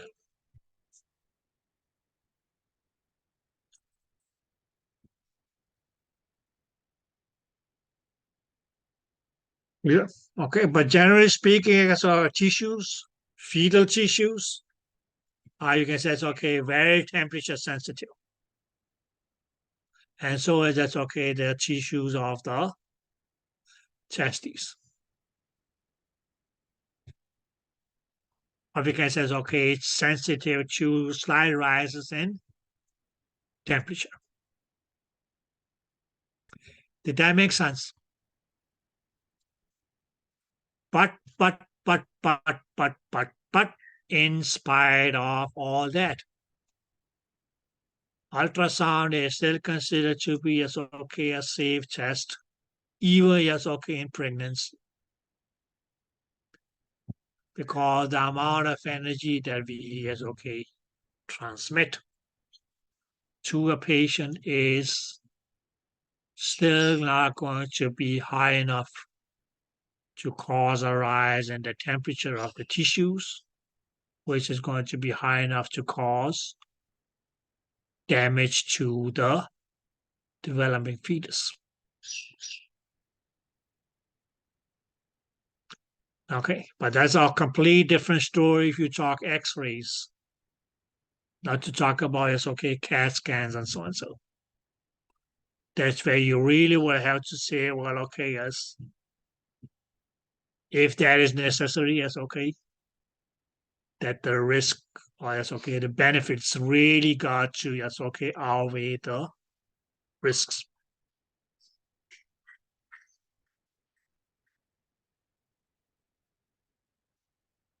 Okay. So yes, okay, what's the likelihood of developing yes, okay, bioeffects from ultrasound?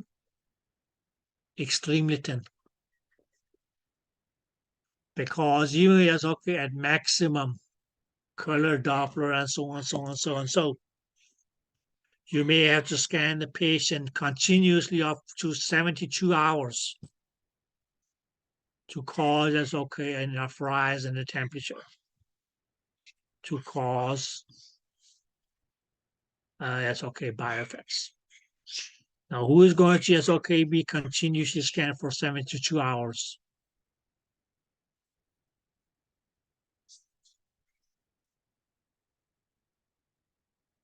If you take in a patient and keep him or her as okay in that room and keep on scanning her for 72 hours, which is 3 days and 3 nights, somebody would probably as okay come and have to check and look at you. Are you or the patient still alive? Or has been going on for yes, okay, 3 days and 3 nights. That's 72 hours. Okay, girls? Did that make any sense? Yes. Good. Now, something that we already, talked about in chapter number 5, or briefly mentioned, it was in your 10 Commandments. The spatial peak temporal average was the most relevant in terms of bioeffects. So that's maybe just something that you just have to remember. Clear? Okay.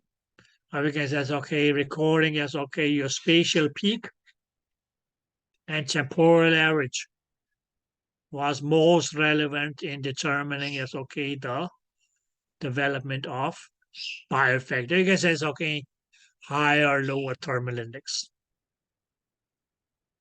Because that is the thermal index will mainly indicate or be an indicator of how likely is it that there's going to be development of bio effects. But then again, when I say you said that if two tissues, bone and soft tissue, had the same thermal index value, let's say 3.3, the soft tissues are more likely going to develop bioeffect compared to bones.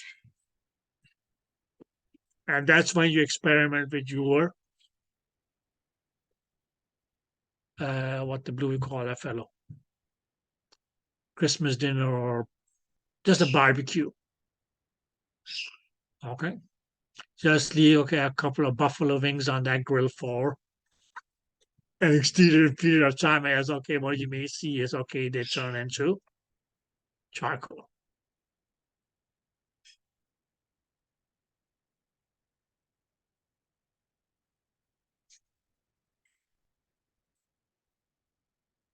Any question, ladies?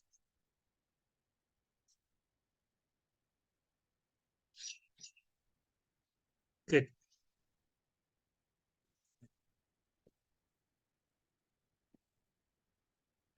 C.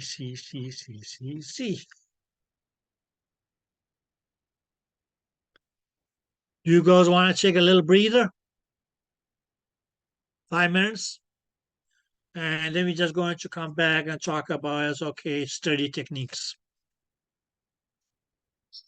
Okay, so I see you ladies at, should we say 11:30? Okay, maybe you can put that as snack or soup or sandwich or piece of meat or in the fryer, oven, so and so. See you ladies in a bit.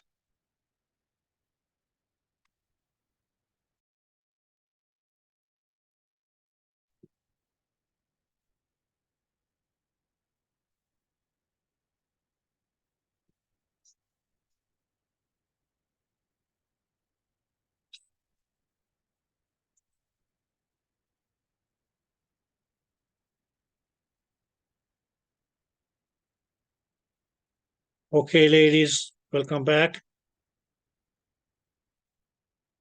And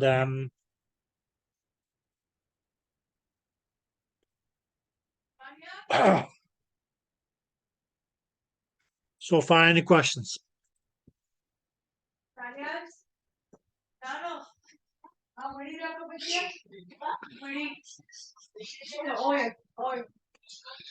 Yes, ladies.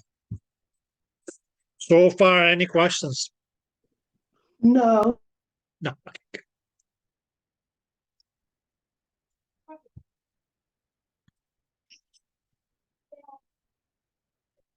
Okay, goes just one last topic.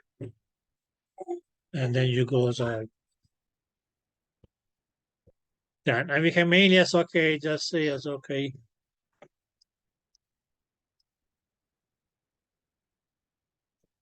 approaches of study.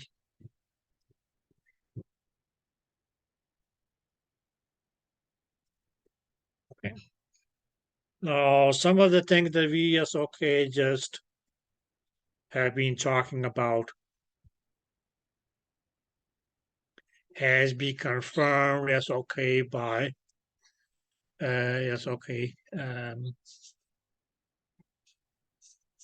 by studies.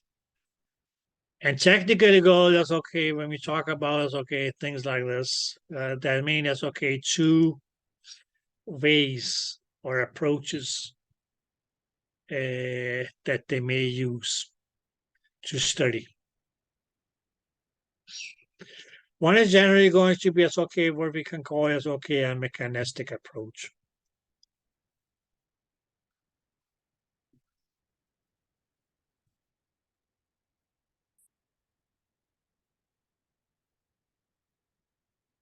Whereas the other is going to be as okay, what we can call as okay, an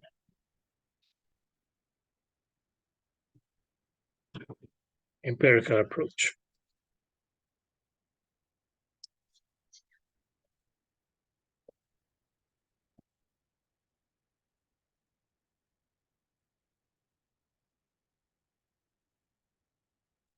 Now, ladies, what they mainly as okay do during in a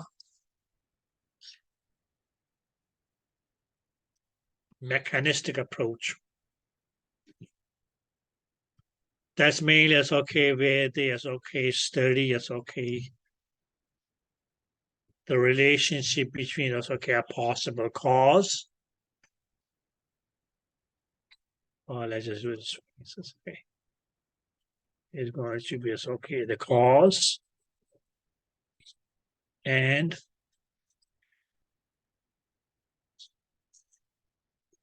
let's say it's okay effect.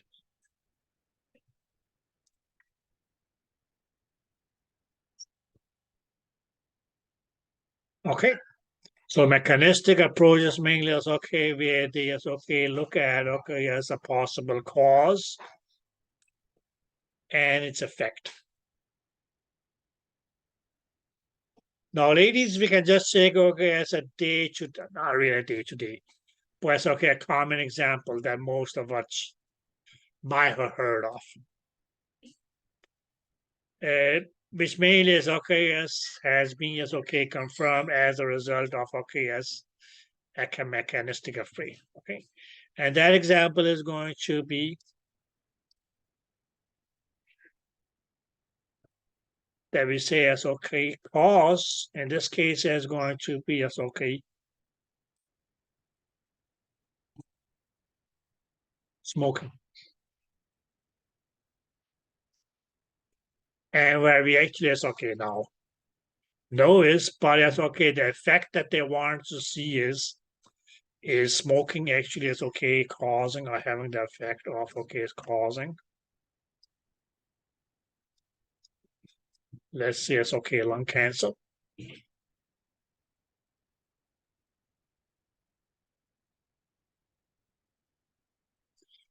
Did that make sense? Yes. Okay, so most likely that's okay. What they might have done is they may have said, okay, let's okay take 10,000 people. So they take okay as a patient group. That's okay. We're going to just okay do a study on let's okay which includes 10,000 people.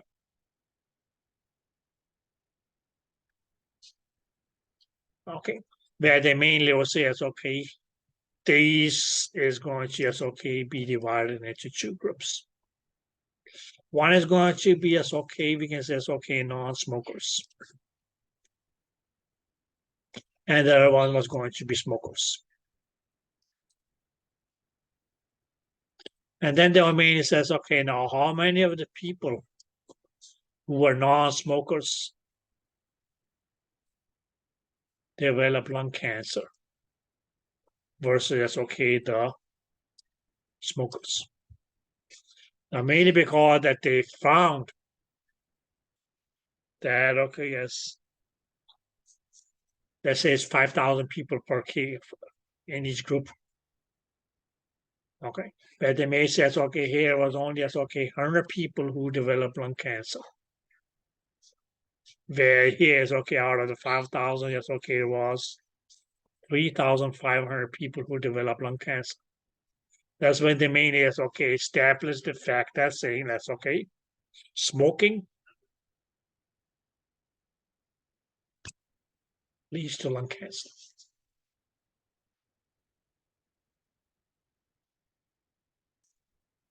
Did that make sense? So that was okay as a mechanistic approach.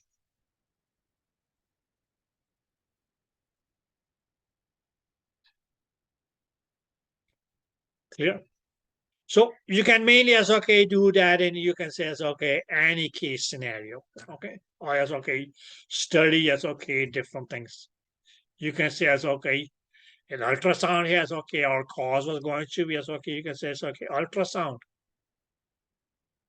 and if yes okay want to say as okay that ultrasound is okay create bioeffects. Clear?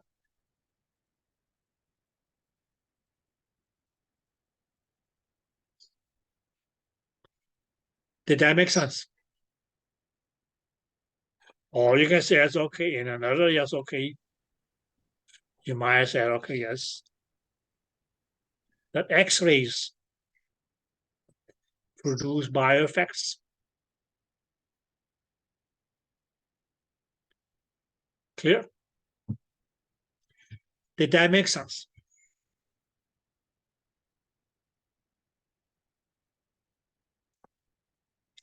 Did you girls get that? But then comes okay as an empirical approach, which we can say as okay, because what we made as okay just determined by as okay, the mechanistic approach was okay, we said, well, okay, yes, smoking causes lung cancer. We can say ultrasound, well, okay, well, we don't really see anybody as okay developing bioeffects. It was a different case as okay if we did X-ray studies and so on so. But mainly it's okay, we just say it's okay, a cause and it's okay, look for its effect.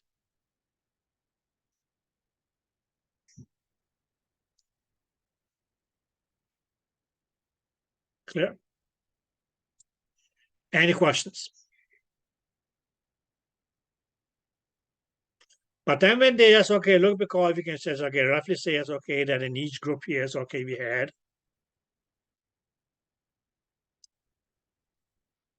5,000 people, right? Okay.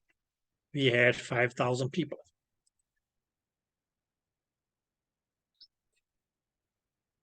Now here we just said okay, smokers versus non-smokers.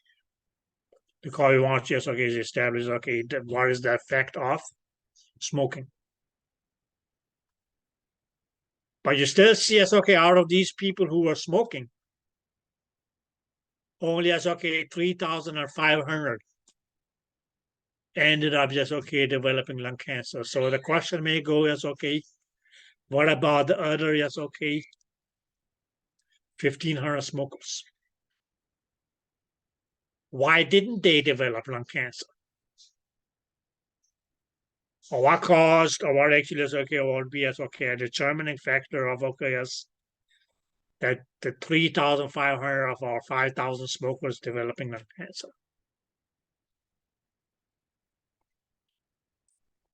Now to determine things like that, that's when we actually is okay go. You can say okay, more to yes okay, yes okay, specifically yes okay, okay.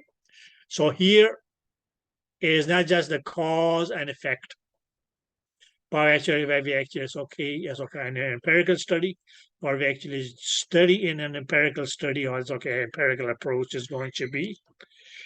We can see as okay, the exposure and response.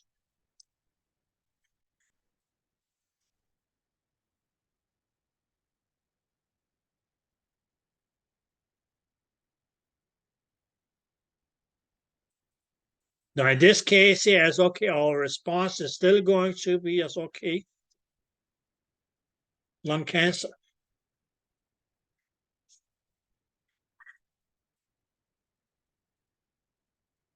Okay. And that's when we primarily might look at our smoking population. Because it doesn't mean we found that yes, almost 2/3 of the population of smokers developed lung cancer. So one thing that we always know is because there were smokers they were exposed to tobacco smoke. But then you can yes. Now exposure, ladies, can be determined mean if you want to talk about it. Can be categorized in two ways. Either by time, which in this case is if somebody says yes, I am smoking, then they may ask you for how many years. Okay, so you may say I've been smoking for 20 years.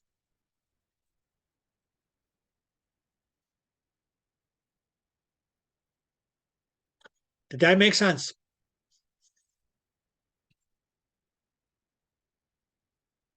Another way by which yes, the exposure may be using categorized or determined was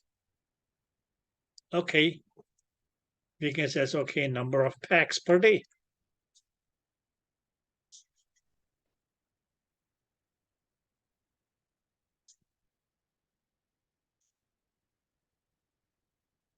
So somebody may say, well, I do smoke 3 packs per day. God help your lungs then. Right?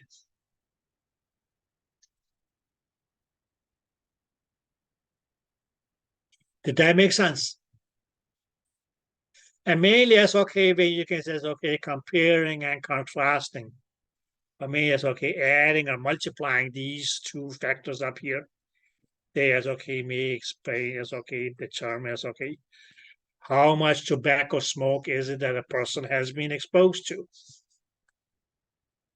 And then go and say, well,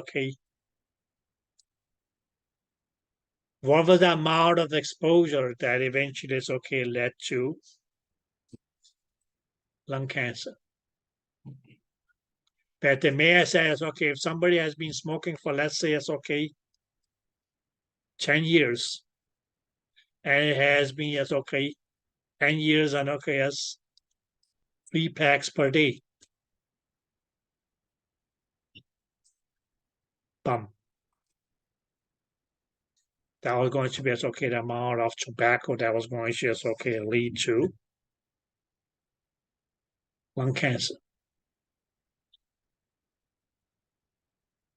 That what they found in as these other groups here these other 1,500 people here that as they were smokers, but just they only had been smoking we can say 1 pack per day.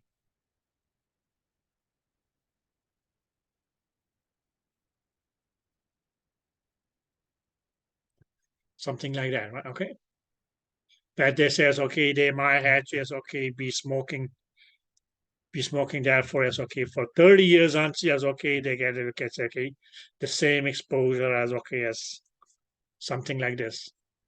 And that's why they may say, well, listen here, the dose of tobacco that you expose yourself to is going to make your likelihood of developing lung cancer greater compared to if you only has been smoking 1 pack a day.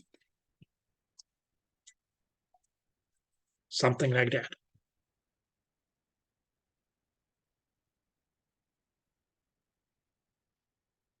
Did that make sense?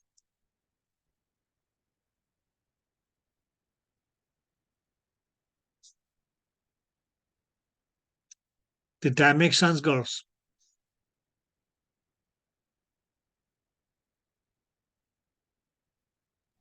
Yes. Good. Now I may ask you girls then. What about the 500 people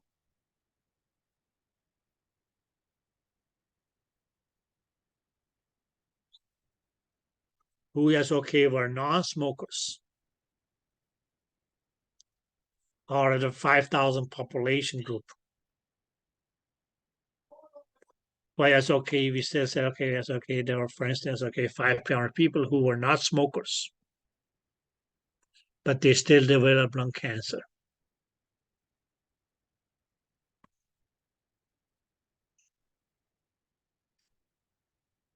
Clear? You can say, okay, if somebody is okay, then looked into that, they might have said, well, okay, because you don't have to be an active smoker to just, okay, develop or be exposed to tobacco smoke. And that's why it says, okay, even as, okay, what they call is, okay, secondhand smoking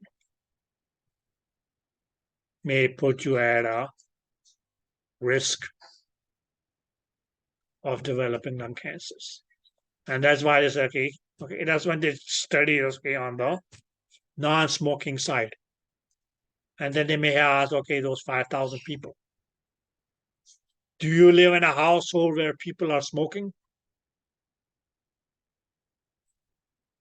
And we can say, okay, a good chunk of, okay, these 500 people in the who were themselves non-smokers might answer yes to that. And that's when they found out, and that's when they okay, said, well, okay, you yourself may not be a smoker, but it's okay, that's secondhand smoker, where you are exposed to, yes, okay, to this tobacco smoke from, yes, okay, smokers around you. But that's when, okay, secondhand smoking also became a risk factor.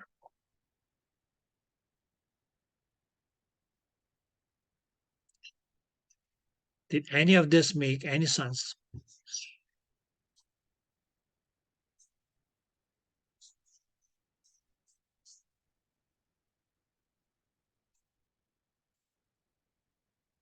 Yes, girls. So those are, yes, okay, you can say it's okay, your two, yes, okay, approach methods, empirical and mechanistic. But what you say is okay, the empirical is okay, the mechanistic is a little bit broad spectral. Now it's okay, down into the details. Yes, okay, the more detailed study is okay, more specific studies become, yes, okay, the mechanistic approach. Which you can mean is okay, will be as okay, follow up as okay, a further study of a mechanistic approach studies.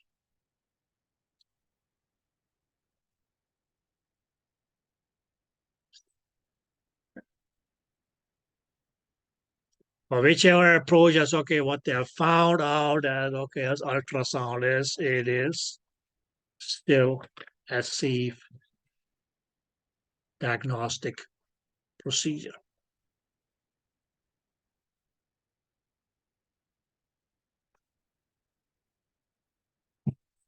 Any questions?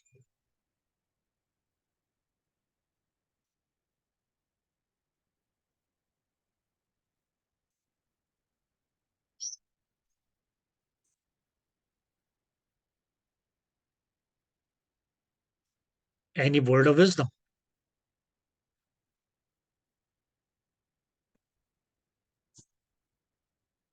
Anybody want to add anything?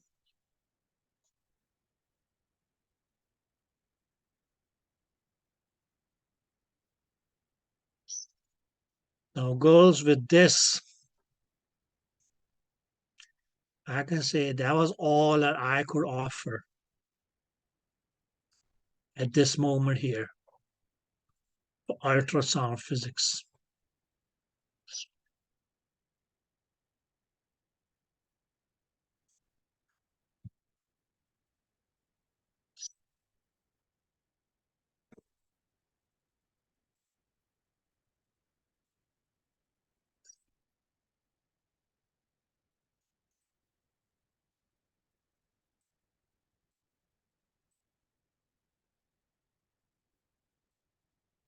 Okay, is there anybody who want to say something now?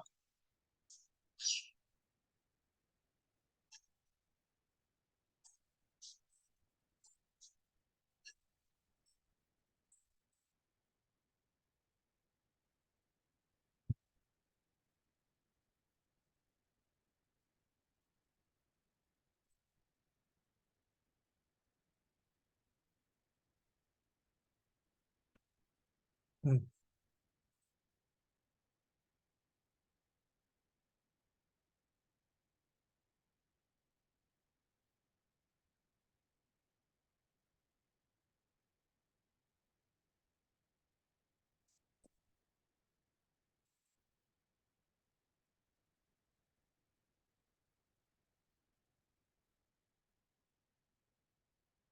Okay. Now, girls, how far ahead are you on your division?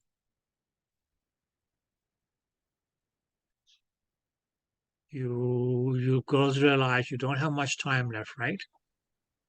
Right. Right.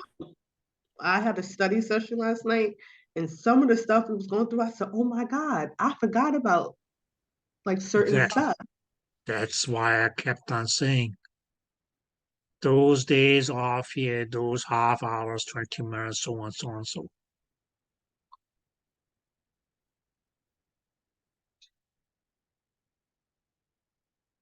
You should have utilized those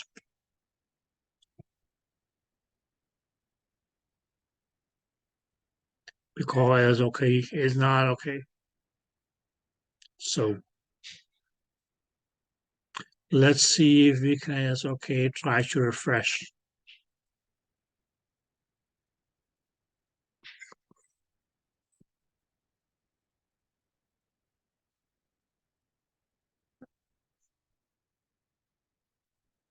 And that's why it's okay for lastly, it's okay for the last couple of topics, especially it's okay.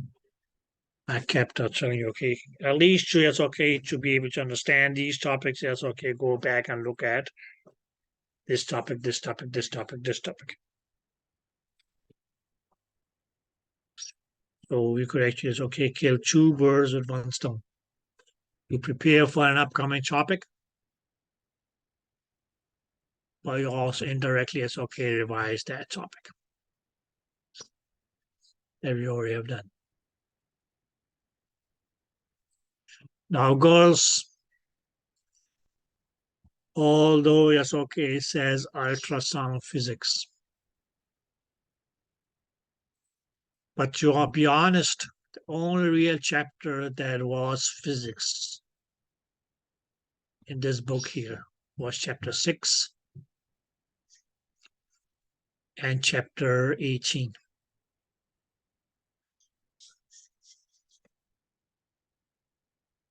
If you talk real physics, yes, okay, that was pretty much all about it. Now, you may also realize, ladies, that, okay, yes, although, yes, okay, it says physics, there's not that much math involved.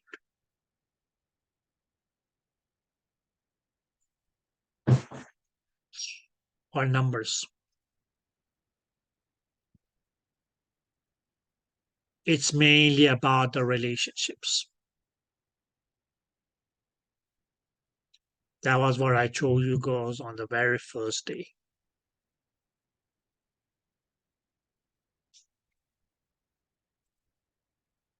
Yeah. So although it's okay, you get a question with numbers. In many instances, okay, it is most likely not going to be required to just okay do the math, but just to understand the relationships. So that's why that portion of okay, chapter 1 directly related, inversely related, and reciprocal was the ultimate of understanding 90% of this course here.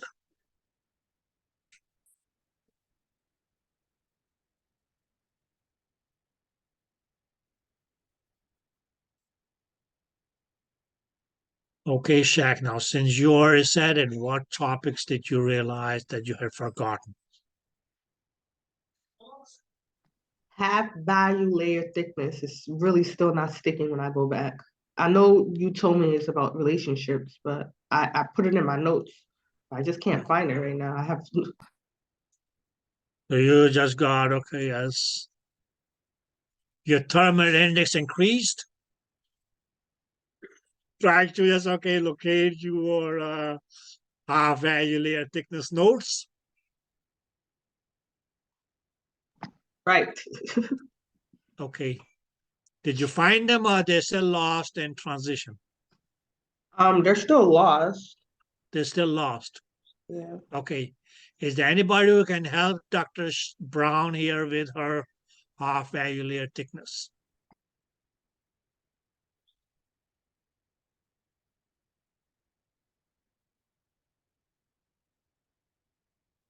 Okay, Lee. Okay, Shaq, let me just simplify it for you. Half value layer thickness is inversely proportional to attenuation.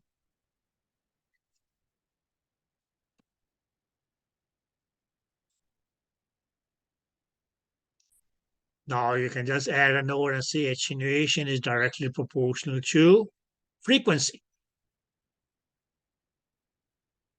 We just make frequency inversely proportional to half value layer thickness. Now, when I say frequency, my dear, what I mean is the frequency of the sound wave. Clear?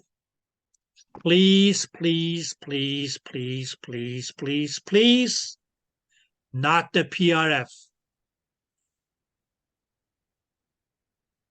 Okay? Not the PRF or pulse repetition frequency, but the frequency of the transducer. Okay. Now you can relate that to attenuation, you can relate that to your half value layer thickness. You say, well, okay, two transducers, one 5 megahertz, one 10 megahertz. The 10 megahertz transducer is going to have a greater attenuation than the 5 megahertz one. Means, let's say, it's okay, scanning the same tissues, right? Mhm. Which may mean that, okay, yes, the 5 megahertz transducer will have a greater half value layer thickness. Because what was it that the half value layer thickness was? It was the distance or the thickness at which the sound wave had attenuated to half.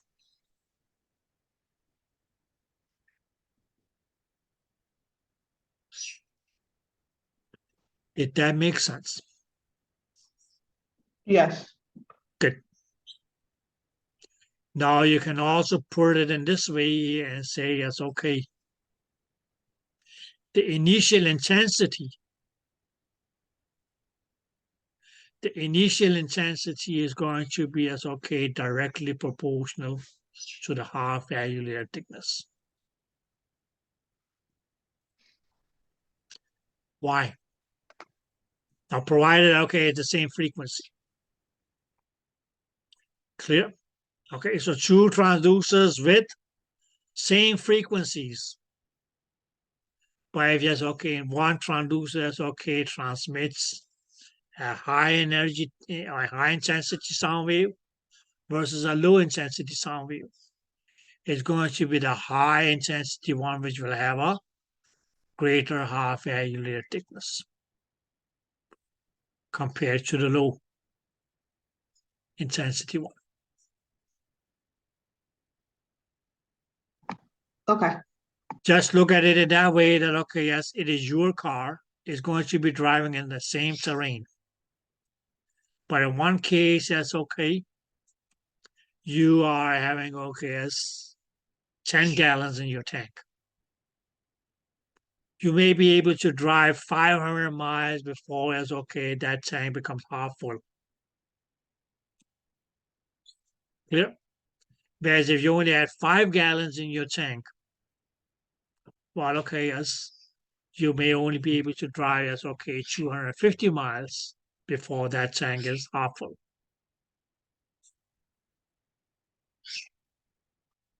Did that make sense? Yes. Clear? Okay. But most likely, it's okay, the questions that you may be asked will be as okay, it's a relationship to the frequency.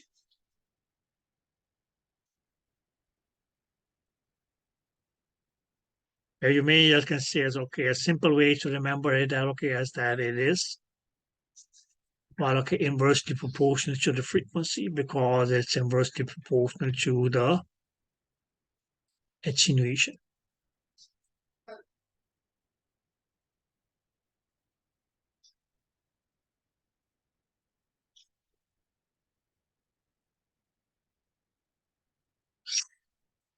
Anybody else? Or anything else you lost?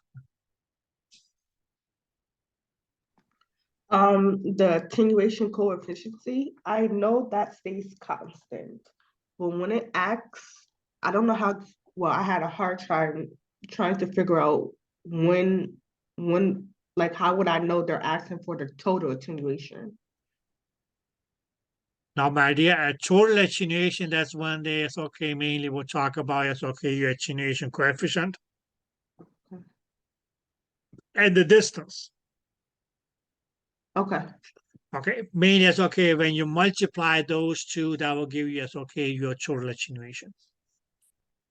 Because okay. over your attenuation coefficient, how much does a sound attenuate per centimeter? Mhm. Did that make sense? Yes, Right. Okay. You can put it this way. I'm burning, yes, okay, 1,000 calories per mile. Clear? uh-huh, Did that make sense? yes. Okay. Now, how many calories will I burn if I walk 10 miles?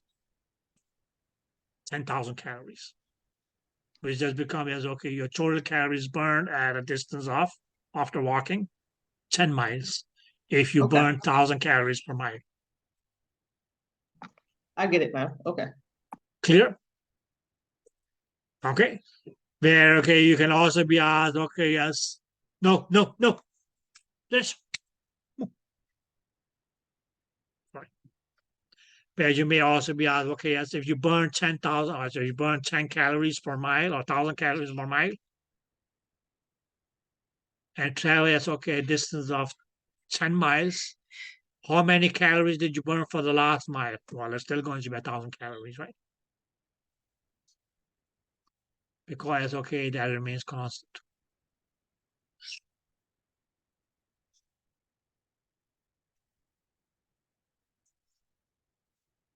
Clear.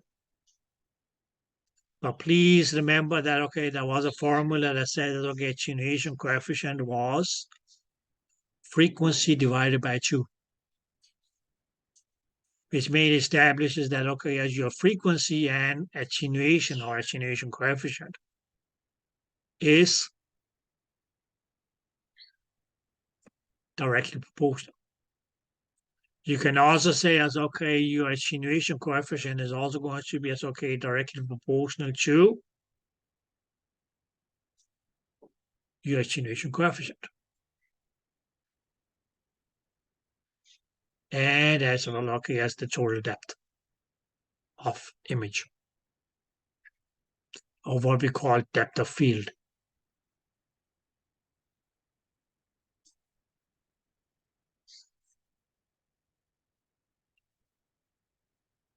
And how do we increase the depth of field? Yes, girls, how do we increase the depth of field?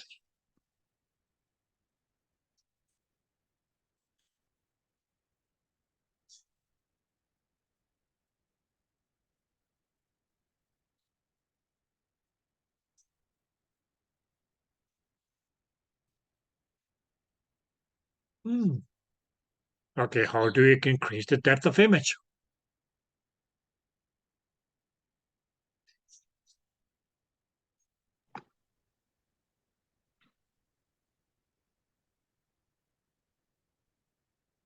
Oops. I think I'm gonna say the wrong thing, because I know you told us not to get the two mixed up. But on the ultrasound machine is the depth, and you turn it clockwise. That's going to increase the depth of field. So what did you say for us not to confuse the two? The depth of field. And focal depth. Okay, okay. Because focal depth is going to be as okay, moving the position of your focal point, right? Yeah, okay. So you can put it this way as okay, you can still have an image where okay, your depth of image is 10 centimeters. But your focal depth may be 2 centimeters. Did that make sense? But practically, yes, okay, you can't do it the other way around. You can't keep your image depth at 2 centimeters and focus at 10 centimeters. Because the focus has to be within, yes, okay, the area that you visualize. Okay, that would be just like saying, yes, okay, Mike, right ahead of you is okay, 6 feet from here is okay, is a wall. But it's okay, will you be able to focus at a depth of, it's okay, 15 feet from here? No, because I can't see what's beyond the wall. Did that make sense? Okay, okay. But if I say it's okay, are you able to just okay change your focus position or focal depth? That's your focus knob. Or the position of the focal point that you may just okay adjust. Yeah, depth of image is depth of image. You scan to a depth of 5 centimeters, 6 centimeters, 7 centimeters, 10 centimeters, 15 centimeters, whatsoever. That's going to be as okay by your depth image, which is going to be as okay the depth of image or depth of field. Clear? And within that depth of image or depth of field, yes, okay, you'll be able to just okay focus at whichever depth or depths.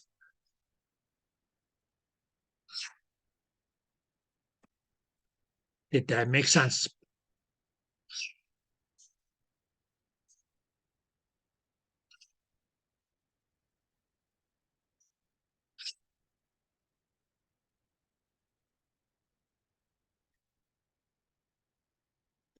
Any questions now? You see, girls, it's only if you ask that you can get an answer. Otherwise, I may assume that, okay, yes, you know everything. And if you know everything, then why waste time?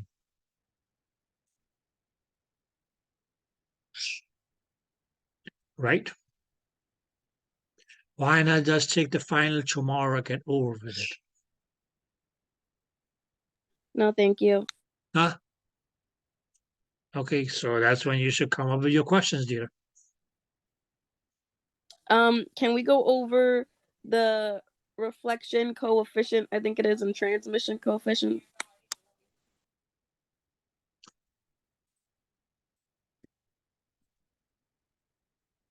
So you're still lost in the coefficient? Well, I was like reading it, and there's like a bunch of different parts, so then I got confused. Listen, my dear. Let's not, no. Go back. Sorry. Let's not make it more difficult than it is. Okay, girls? Okay. So what we mean is, okay, just said here is, okay, yes. Oh, let's say it's okay, total intensity. Generally speaking.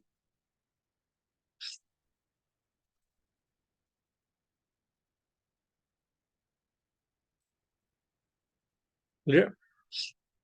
Now this total intensity is going to just okay be equal to the, because it's okay the intensity of reflection plus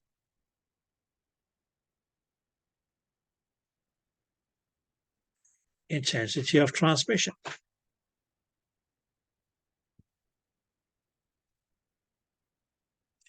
Did that make sense? Now, how do Yeah. we get that?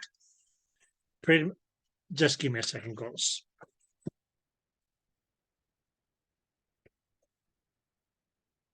Okay, go.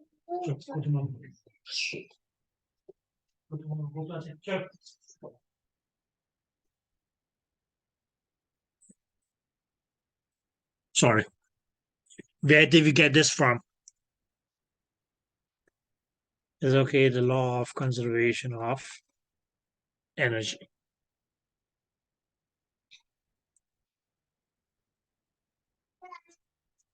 Clear?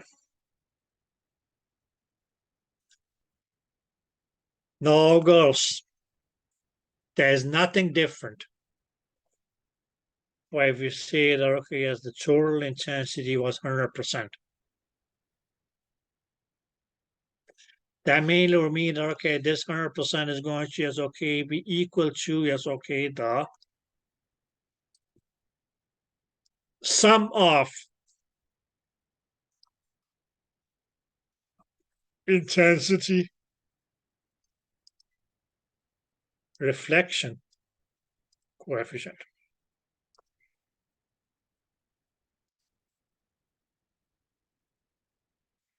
And, okay, yes, the intensity, sorry, transmission coefficient.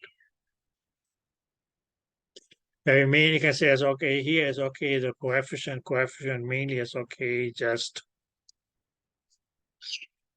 accounts for as okay, the percentage of this 100% of the total intensity. That is going to become a reflection, and whatever is remaining is going to continue as a transmission.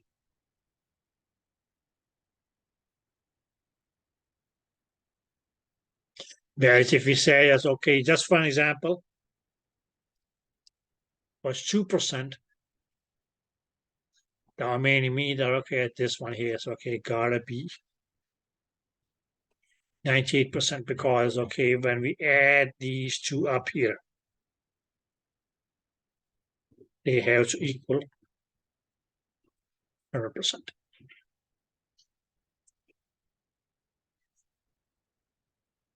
Just as if I could say as okay, well, this 2 watt per centimeter square, and this one here is okay. Let's just say it's okay, 98 watt per centimeter square. Then okay, as your total energy intensity was going to be as okay, 100 watts per centimeter square.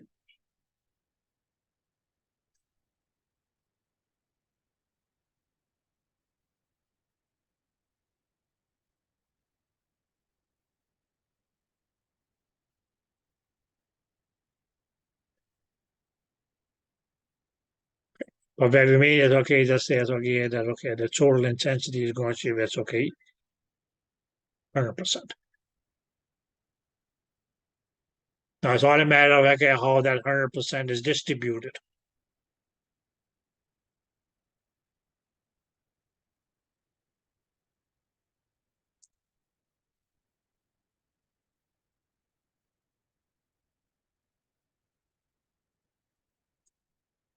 Did that make sense? Yes. Now, probably not something that should be, probably not an example that I should go and say it's okay 3-4 days before the final. But we can say it's okay, there's 10 of you girls who appear for the final. I say, okay, at 10 students, 9 transmitted on to the next module.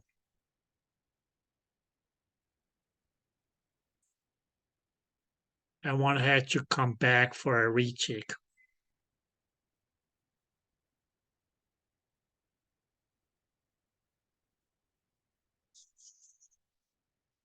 That 1 is okay reflected. the 9 out of the 10 is going to be as okay transmit. But when we add up those numbers, they're going to make up 10. Where we say it's okay, the same as okay equation in terms of percentage. 100% is all of you. I says, okay, I'm just checking it's okay, 10 of you goes in the equation.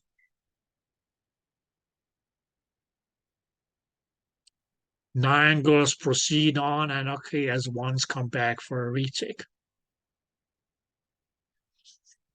What do we say? The retake is okay, the reflection or retake coefficient is 10%. And the transmission coefficient is going to be 90%.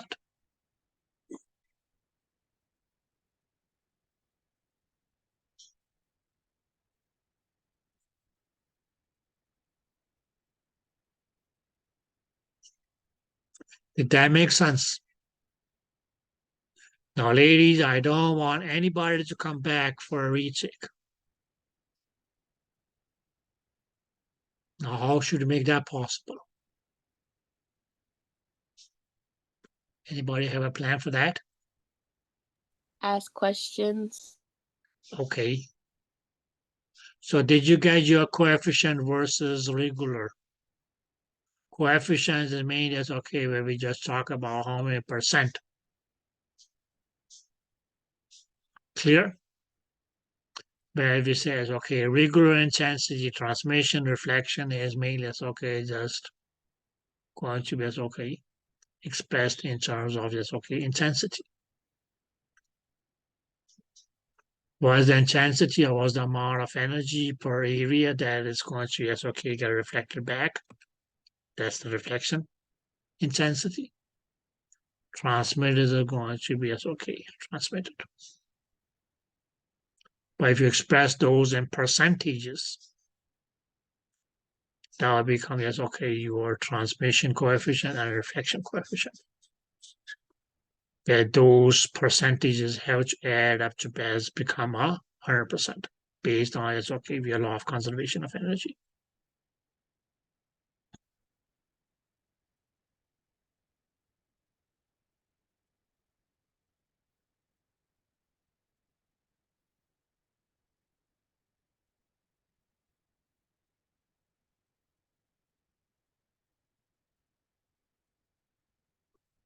Any other questions? I kind of have questions about chapter 22. Okay.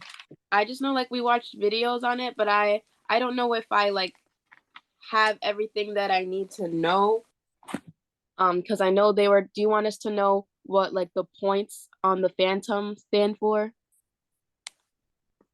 No, my dear, the phantom is mainly as okay, just you can say it's okay, a kind of kit that you will be scanning. I don't remember. I don't know if you were there the other day when I opened that little box and we found a little fetus lying there, right? That's a phantom.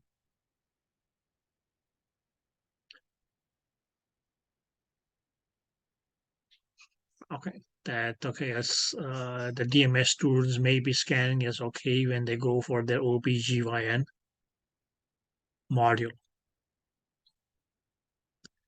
Right. Unless they know somebody who is willing to come in and okay, let's get their baby scanned. Which legally may not be as okay ideal. So that's why it's okay we have the phantom.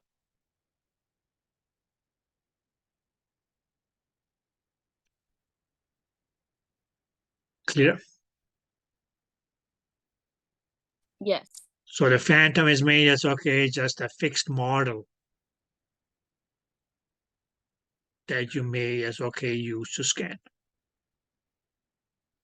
and check.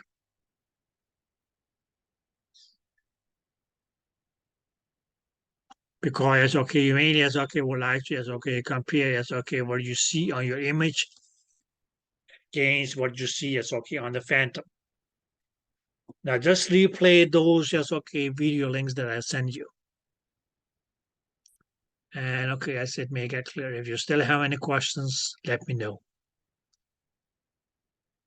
Because mainly 2-3 things that he would look like. Sorry, could you say that again? No, I won't. Not for you.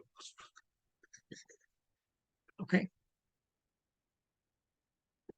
Because it mainly is just a matter of as looking up at things like penetration based on your frequency, the brightness and things like that, and as then check for your resolutions. Most likely as lateral resolutions and axial resolutions.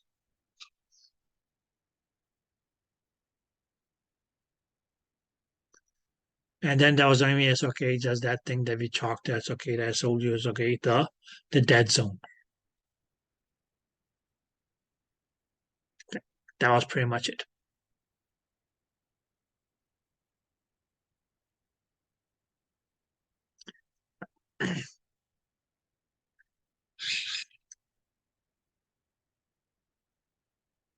Anything else?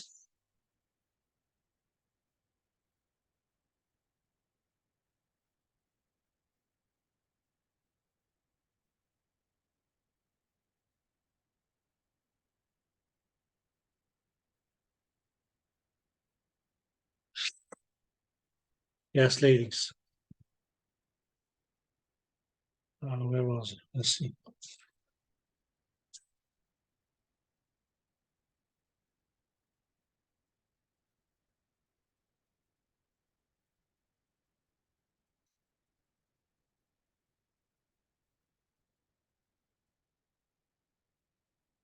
Yeah, because you can mainly say it's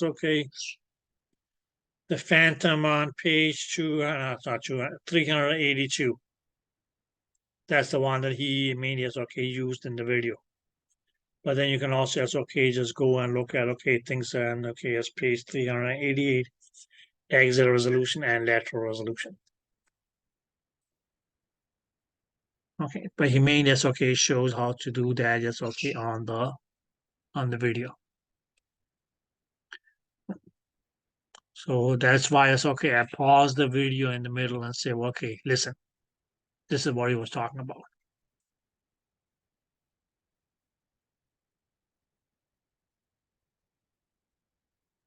But if you don't know what a lateral resolution is, well, yes, you won't know how to check on that. If you don't know what an axial resolution is, then you don't know how to check on that. So what's an axial resolution?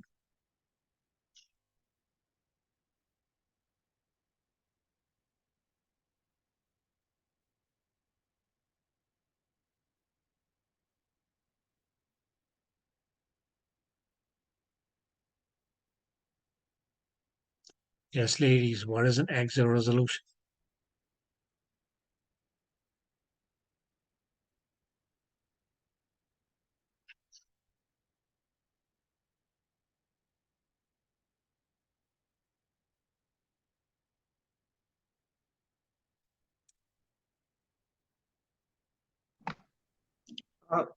Two structures that parallel to one another in a sound beam.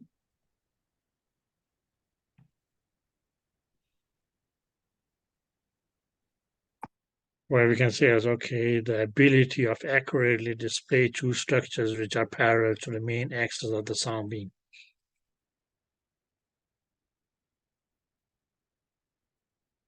Or we can say as superficial and depth.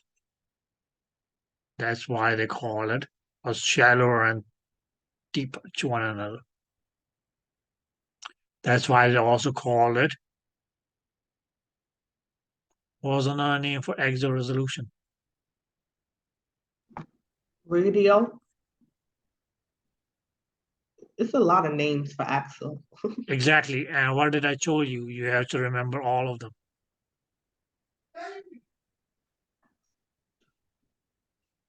Because one point that they make at you is most likely as will change the name as you term as axial resolution to any other names, which was depth, longitudinal, range, and radial.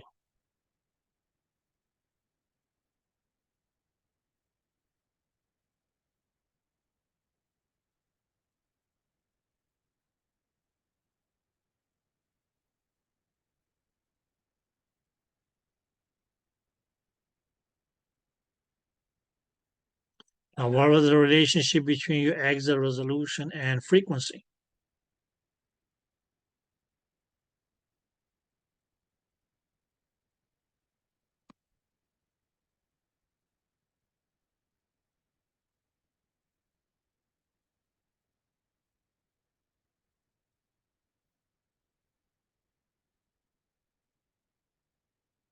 How is axial resolution and frequency related? Inversely. Directly. I'm gonna say directly because the higher the frequency, the shorter the pulse is, has less ringing. Mhm. I don't know if it's directly, but it's related. Yeah, of course it is related.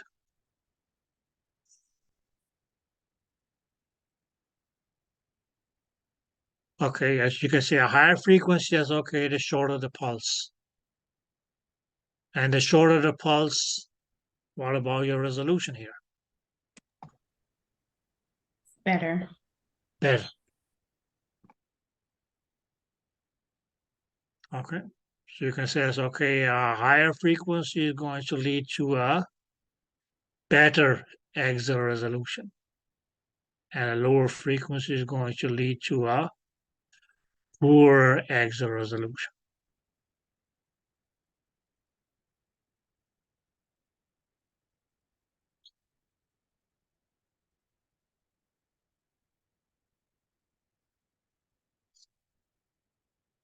How is the numerical value of your lateral resolution related to the resolution?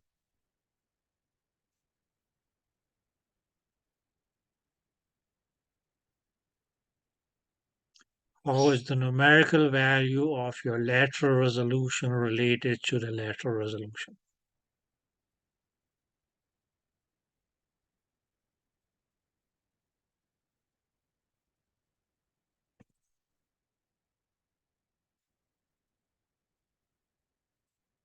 Yes, ladies.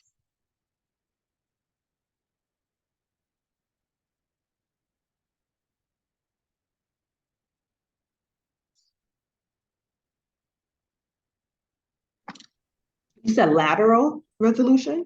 Yes, It's not related. they are related. Hell yeah. The How is the numerical numerical? value. Okay, listen. No, you didn't pay attention to the cue.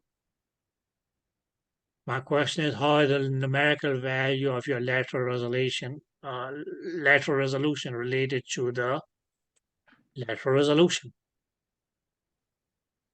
How is it related?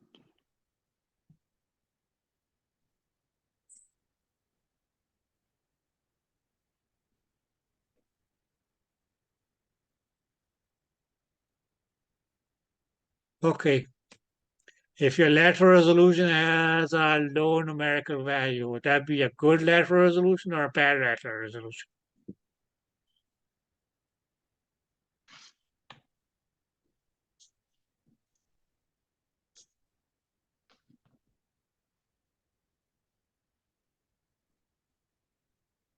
Stack.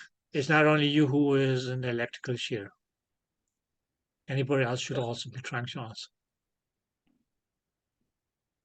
A lower numerical value for lateral will be bad because it's good for axial. The lower the numerical value, I thought Okay. is good, is it makes the axial resolution better. I'm not asking about your relation, your axial resolutions or your But the lateral lateral, resolution. Listen. Your lateral resolution's numerical value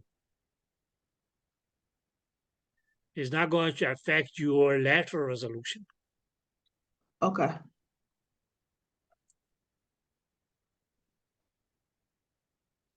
That's why I say it's okay. How is the numerical value of your lateral resolution related to the lateral resolution? Or I became even more specific and says, okay, if you have a low numerical value of your lateral resolution, would you have a good lateral resolution or a bad lateral resolution?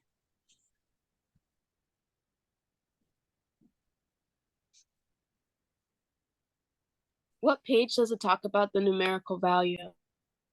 Right now, it is not about a page.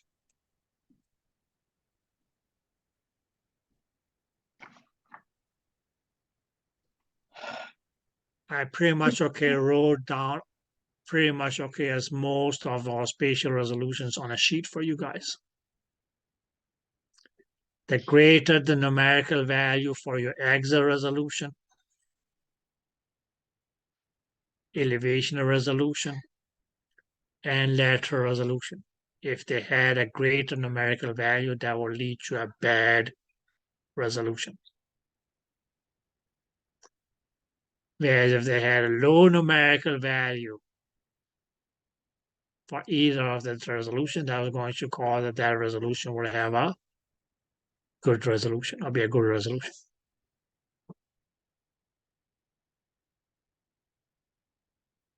Did that make sense? Now, of these three resolutions here, axial resolution is the one that has the smallest numerical values. That's going to be the best of the three. Followed by lateral resolution, which is going to have a greater numerical value, which is going to be poor. Followed by your elevational resolution, which is going to have the highest numerical value, which is then going to be the poorest, or we can say, okay, the worst of these three resolutions here. Clear? Except from mechanical transducers and annular array transducers. Because in those transducers, your lateral resolution and elevation resolution are going to have the same numerical values. Yeah, they will be equally good or equally bad.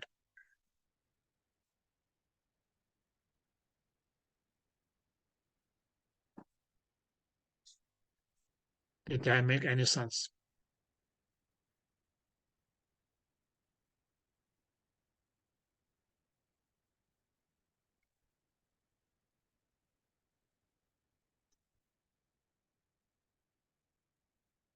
Yeah. It.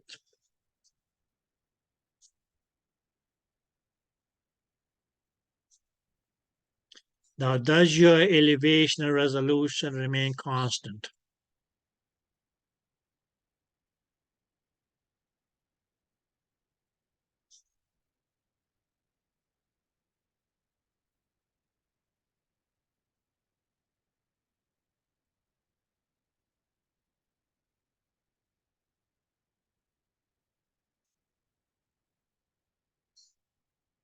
Yes, girls. Please say something. It doesn't matter if it is wrong. It does remain constant. Pardon me there? It remains constant. Okay.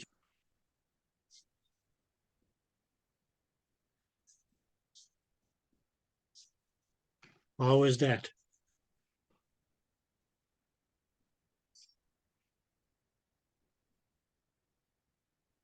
Oh wait, never mind. It's adjustable because we talk about it with slice thickness, right? Yeah. Okay. How do you adjust your slice thickness?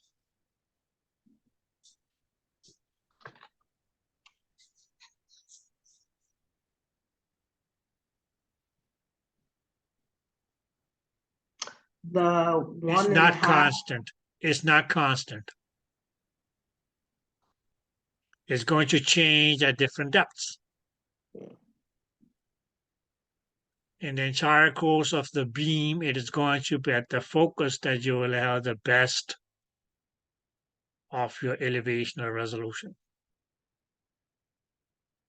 In the near zone is going to be poor, and the far zone is going to be relatively poor. So it does not remain the same at all depths. It is not constant.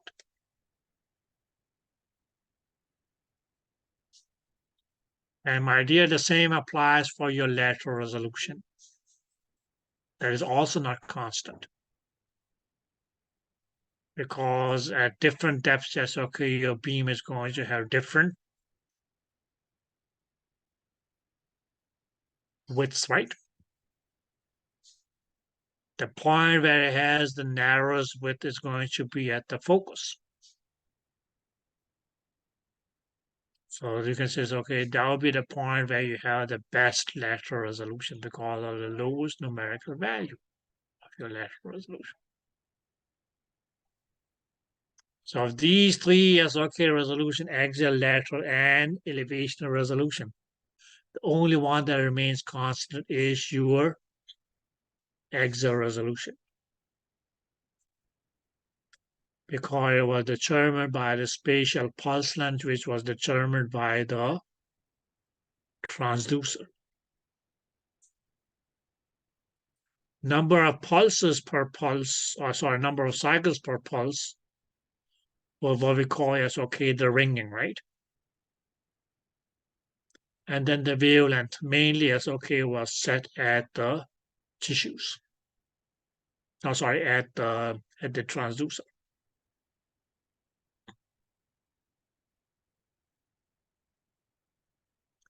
What component in your transducer determines the wavelength or wavelength of the wave?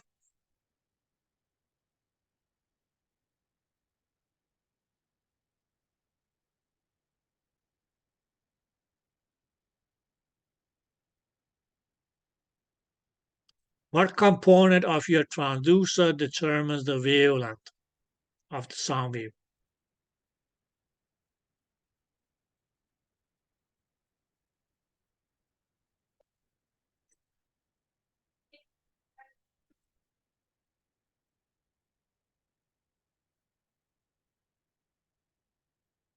Dr. Dixon, that one is for you. Thickness of PCT. PCT thickness.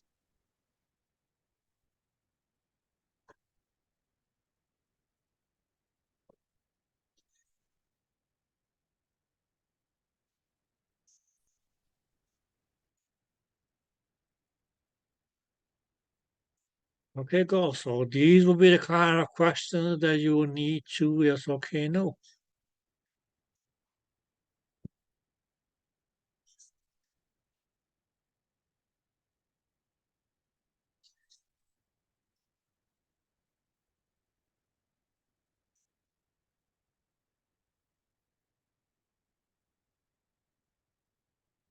Now, anything else?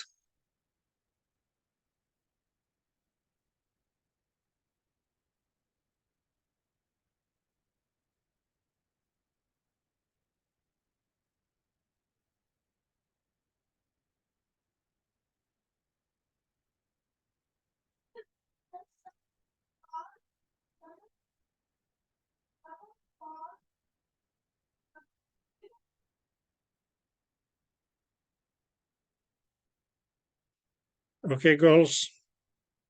Now, I hope your turkey didn't burn in the oven. So go and take, okay, it's a swift lunch break. And should we see that I see you girls back in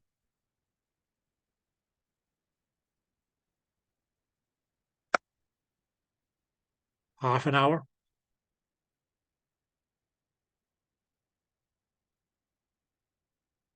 So at 1:20.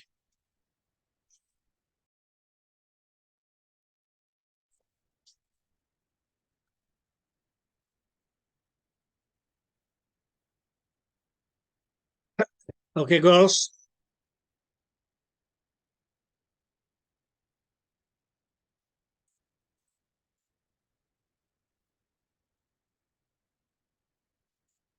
Any questions?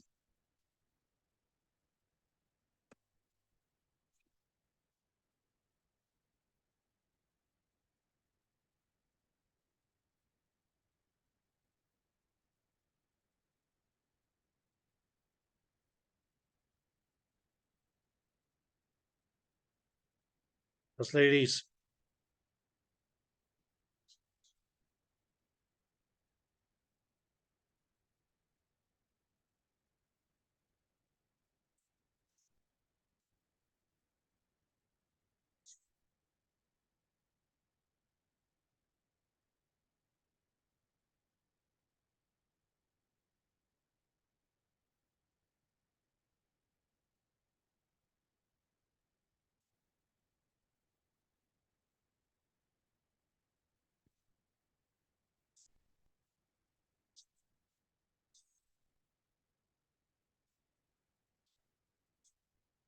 Nope.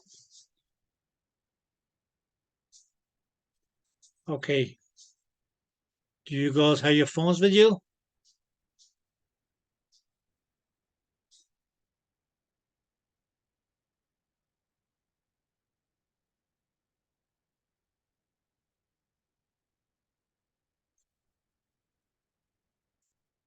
Okay. Have any of you heard of Kahoot?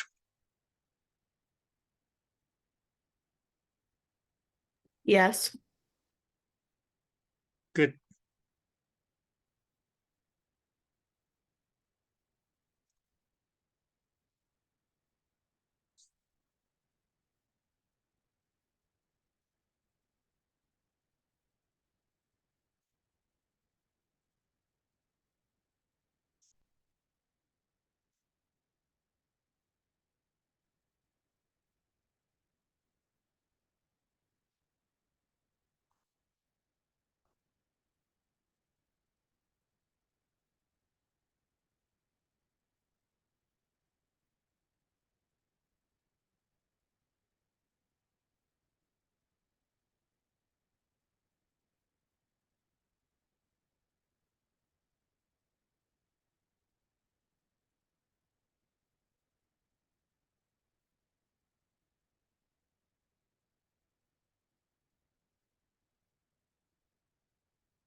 Okay, we'll be starting the game at 1:30.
And why? Because the switched array was the only one which didn't have a sector shape image. Did that make sense? All these other transducer here had sector shape images.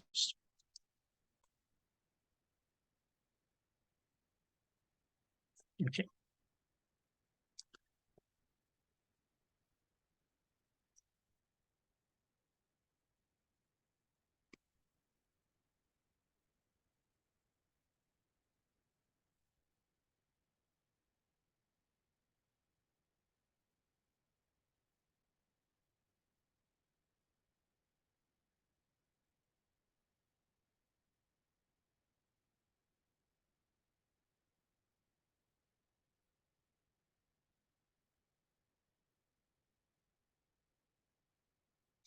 Okay, improve one SOK elevation or resolution. Okay.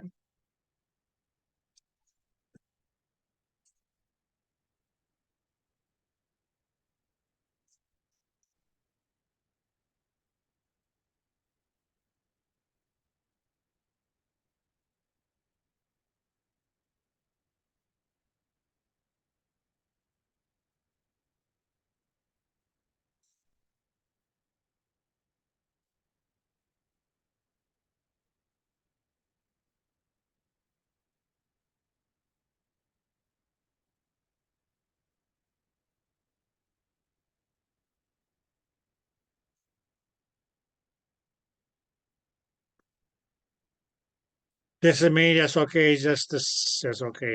You can say SOK, the same topic just being asked in a different way. Okay. This 1.5 dimensional array transducer was made SOK designed to SOK improve your slice thickness or elevation or resolution.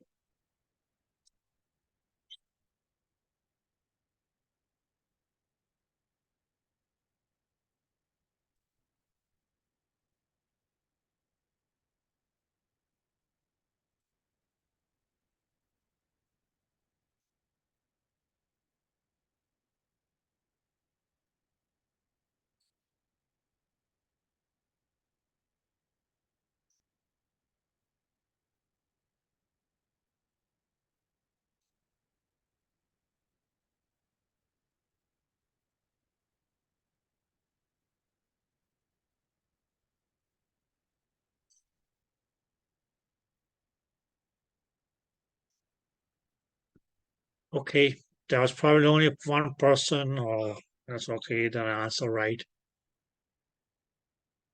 Dissimilar voltages was apodization, or we can say a more specific correct is going to be stronger voltages in the center and weaker as you go from the center towards the periphery. And that was made SOK to prime SOK reduce lobes. Or we know from chapter 4 SOK that yes, if we produce less lobes, we will SOK reduce the lobe artifacts. Did that make sense?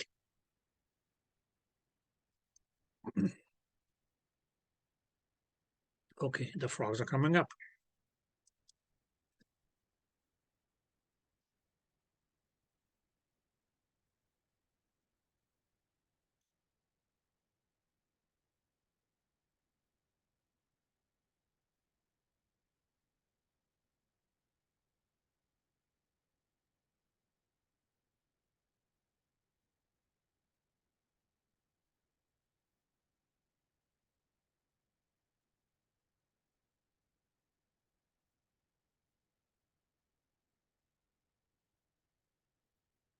It was an increased PRF.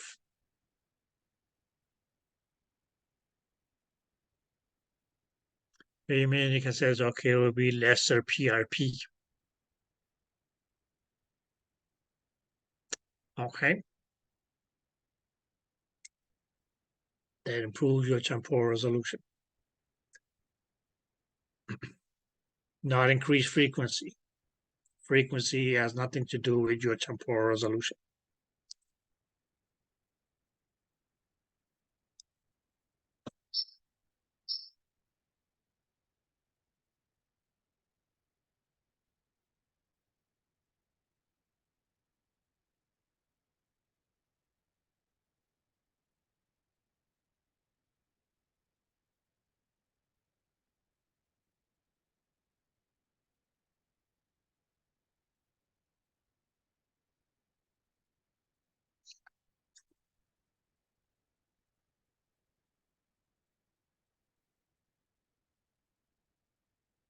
That was false.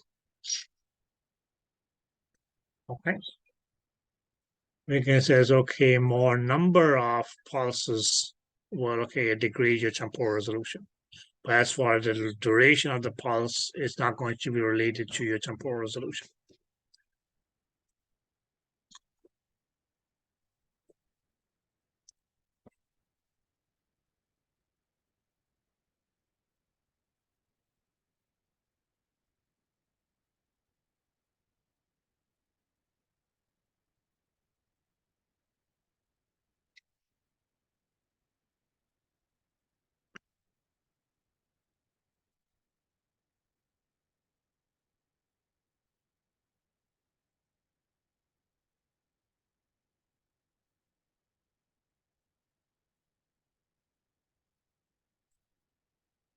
Does not.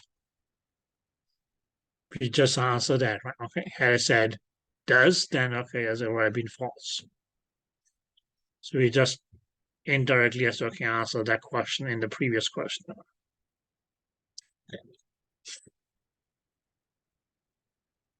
Yeah.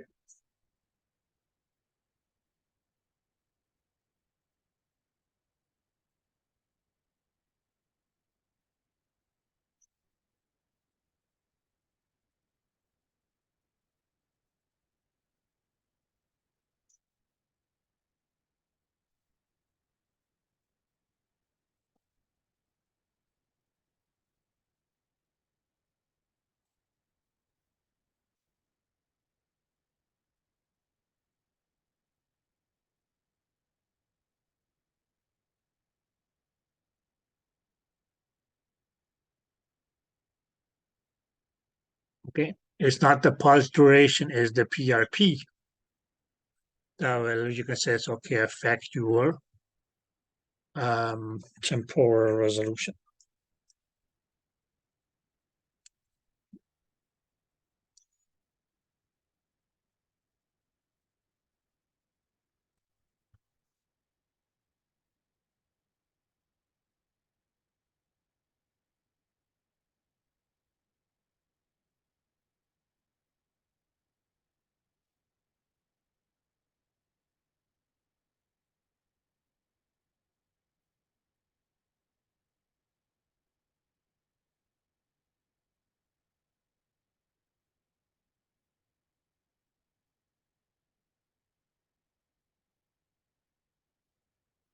Good.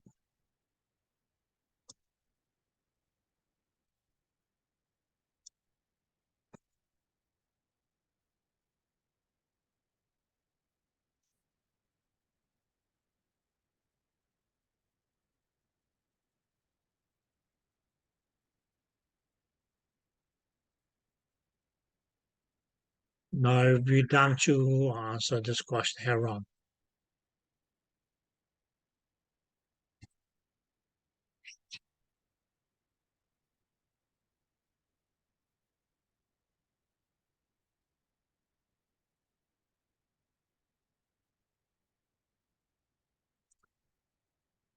So whoever answered improved. Look at the word here. Disadvantage cannot be improved. So all the options that had improved was automatically out of the equation. That makes sense? Not to talk of, okay, yes, if you have multiple focal zones or focal depths or focal points, that is going to, yes, okay, increase the number of pulses, which will degrade your temporal resolution. But a cheat here was meaning, yes, okay, you saw it's okay, improved. Those are directly out. Okay, because they talk about a disadvantage. They talked about as okay, the advantage. Okay, had they talked about as okay, an advantage, it would have been an improved lateral resolution. Oh, sorry, longitudinal resolution, which was just another name for your axial resolution.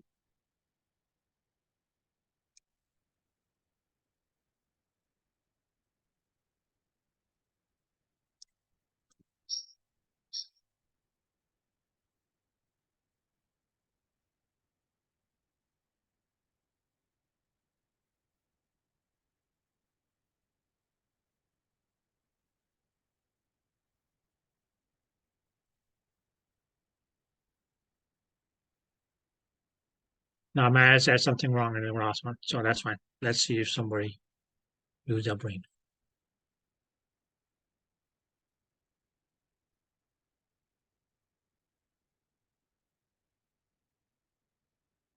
No, it was not the letter. It's the letter. Sorry.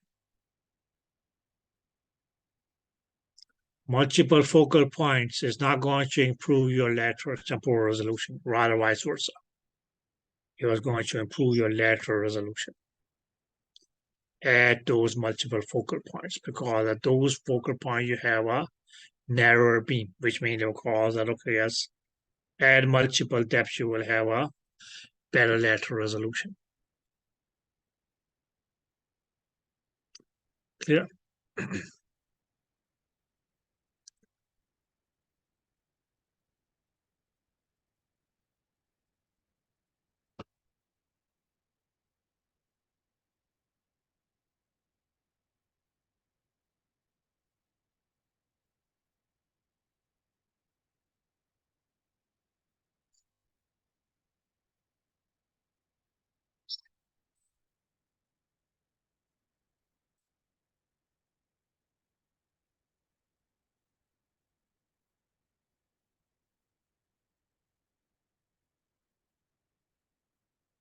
Decreasing your sector size mainly as okay improves your temporal resolution or increase your frame rate.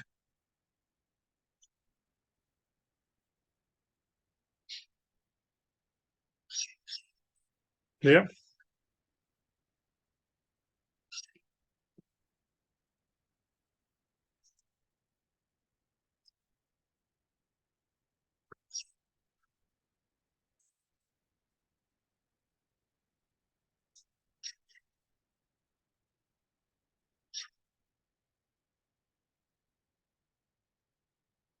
W stands for width.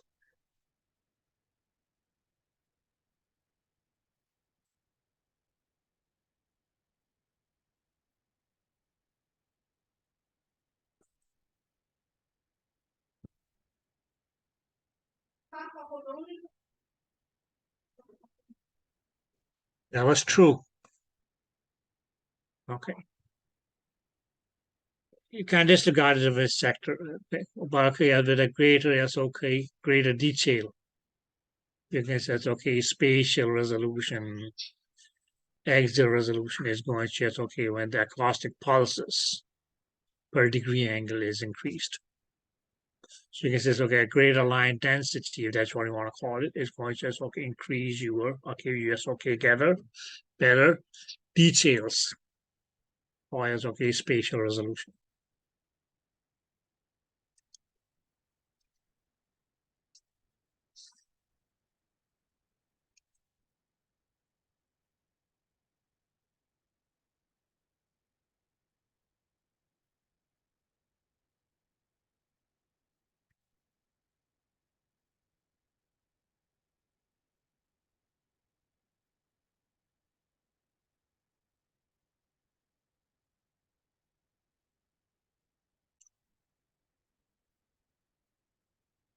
Okay, good.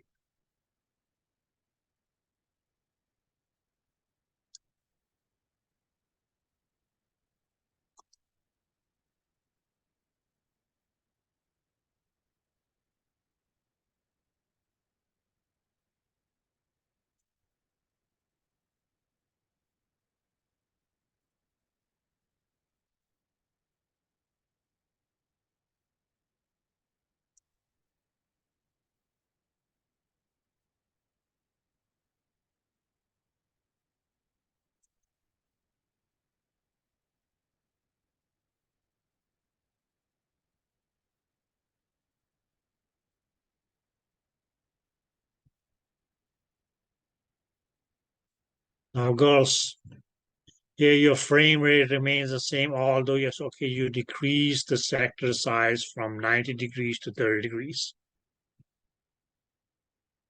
So yes, okay, this decrease mainly yes, okay, will have to improve your temporal resolution. You can say, okay, increase the frame rate, but the frame rate remains the same. That's when your eyes, okay, the only one that made sense here is going to, yes, okay, turning on the multiple focus. Decreasing the imaging depth is going to further, yes, okay, increase your frame rate. Is that clear?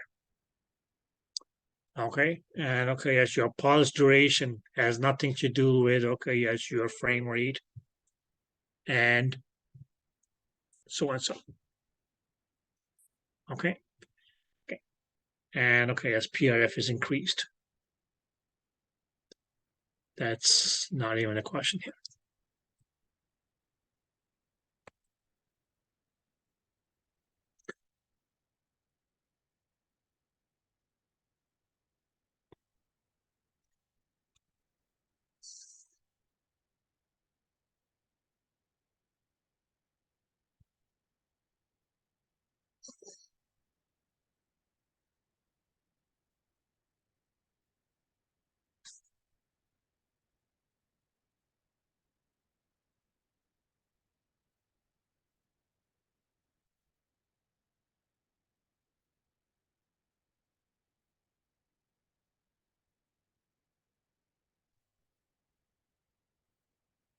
Girls, shape of your image.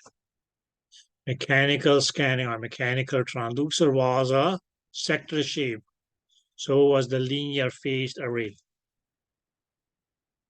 Okay, it was the linear sequential array or linear switched array that was rectangular or parallelogram shaped. Okay, but here's okay, these two transducers have the same image shape. Both of them were sector shaped. Okay, girls?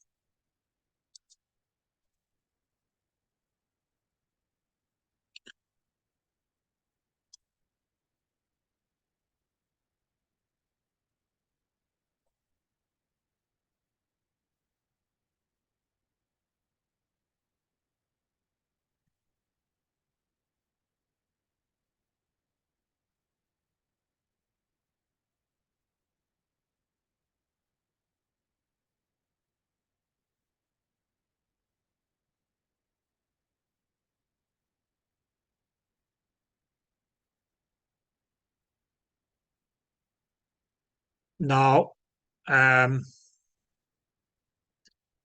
whoever answered true, just look here. Many active elements, mechanical transducer. Your mechanical transducer doesn't have many, it only has one PCT. Okay, so there's no question of, okay, firing at almost the same time or not. If there's only one, they can only fire at one time. Did that make sense?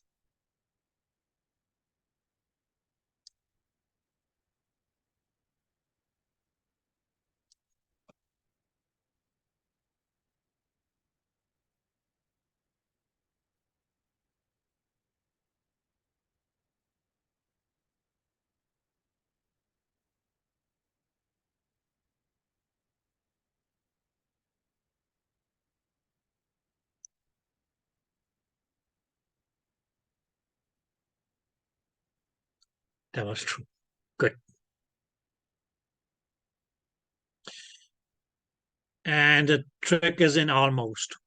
Not exactly, but almost, okay? Good. The dark theme is still on. Let's continue.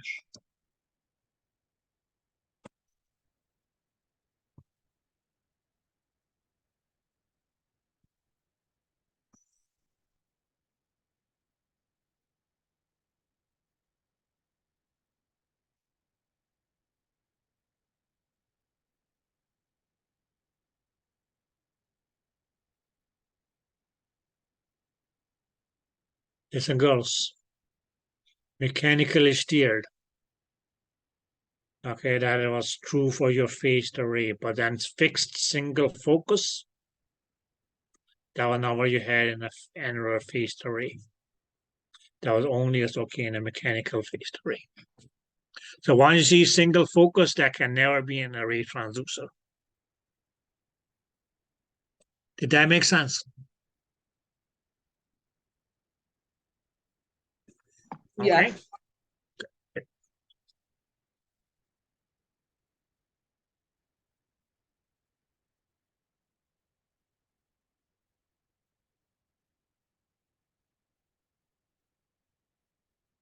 Now, I already answered this one here, but anyways.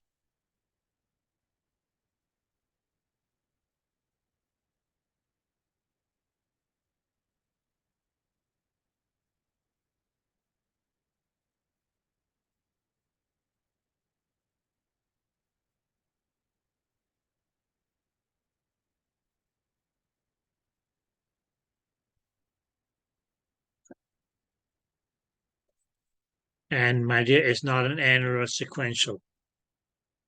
Okay, there's nothing known as an annular sequential. All right, okay, girls?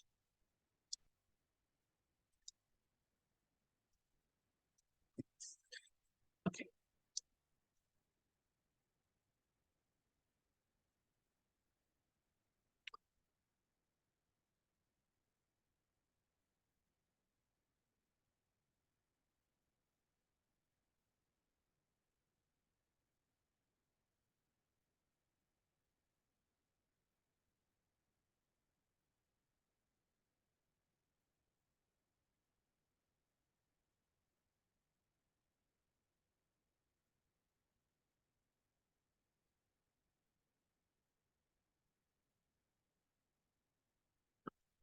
Okay, yes. Rectangular shape. Now, the person who said annular array, my idea is still going to just okay be sector shaped. Okay. Clear? And then you may ask, okay, then what's the difference between annular array and annular faced array?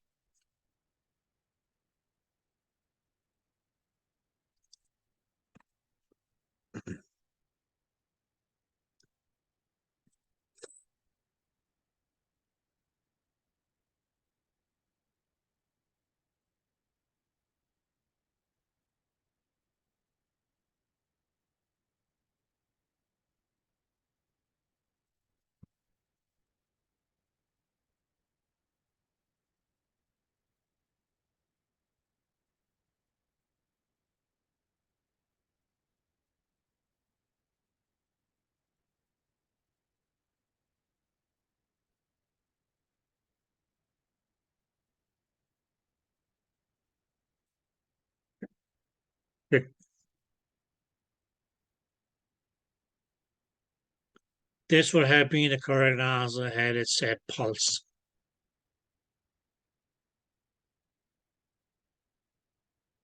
Okay.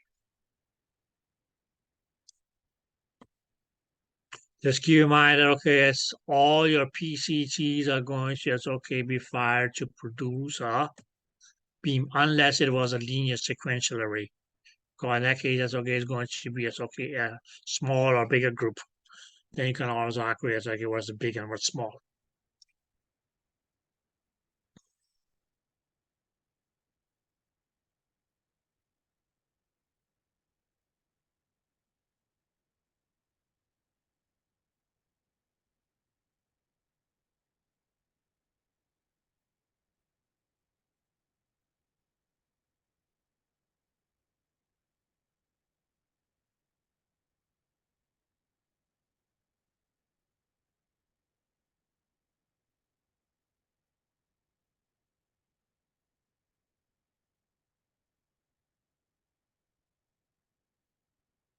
Okay.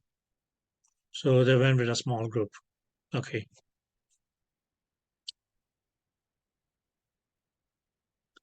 And again, my dear, the person who said one, that would have been an answer had it said beam, not pulse, and not beam. So it's okay, it's a small group.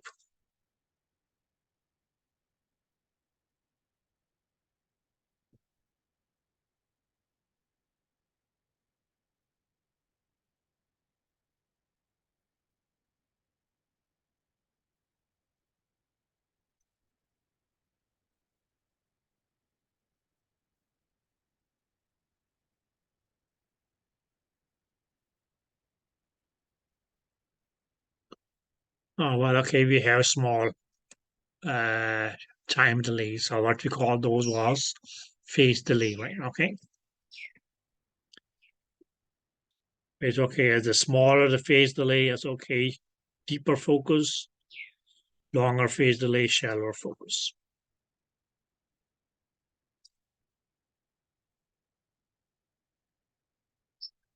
But they were in fractions of nanoseconds.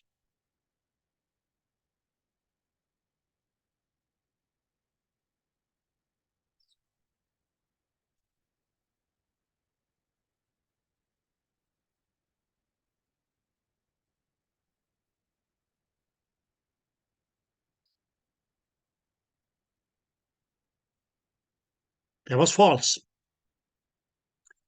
A mode was, if you remember what A mode was, amplitude mode, right? Okay. And two-dimensional image, that was me, it's okay, just your B mode. But that's not what you call a duplex. Duplex was when B mode was, okay, supplemented or it's okay, superimposed by Doppler, spectral or color Doppler. That would be, yes, okay, a duplex.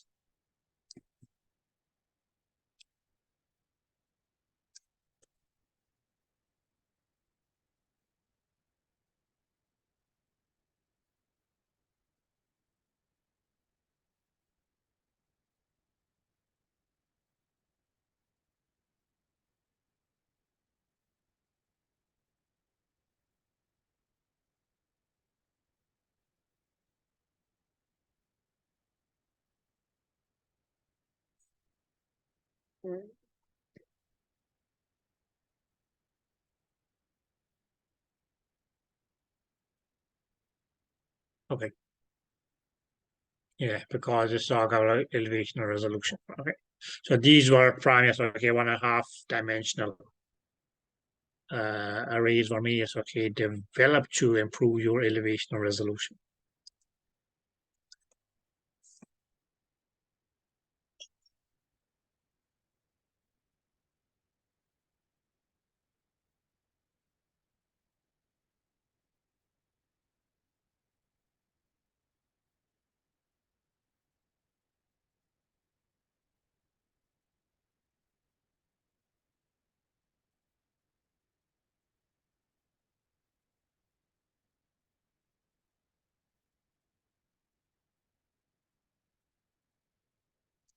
No, side lobes do not affect your axial resolution. They degrade your lateral resolution. Girls, lobe artifacts degrade your lateral resolution. Clear? So you need to look at your lobes and lateral resolution.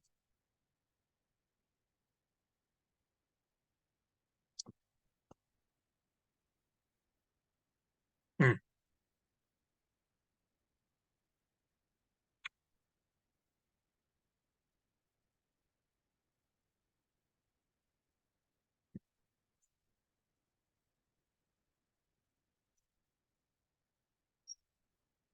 Good.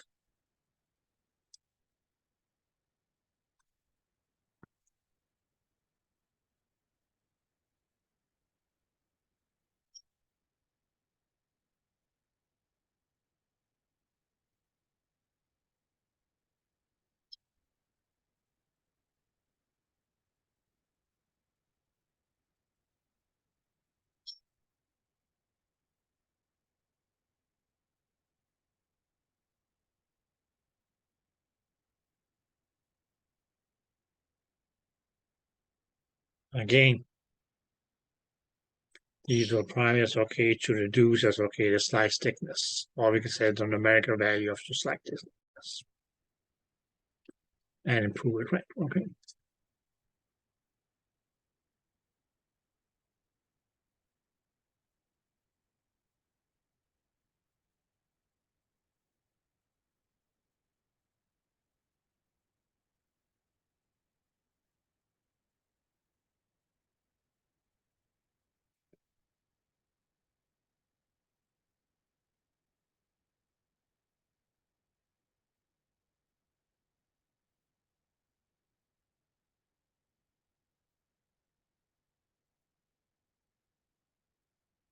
That was true. Now, scan lines, what does scan lines mean? Pulses. They spread out or diverge at greater depth.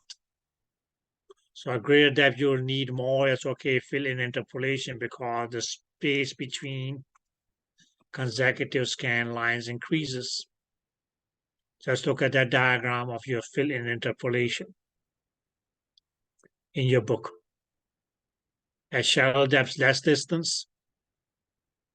Greater depth is okay, they diverge or spread out.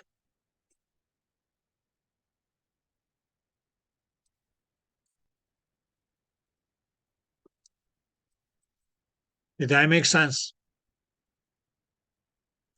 Okay. Maybe we can take this one up here tomorrow again.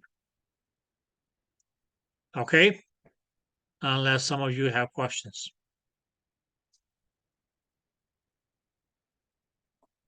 Okay, girls. Then I guess I see you ladies tomorrow.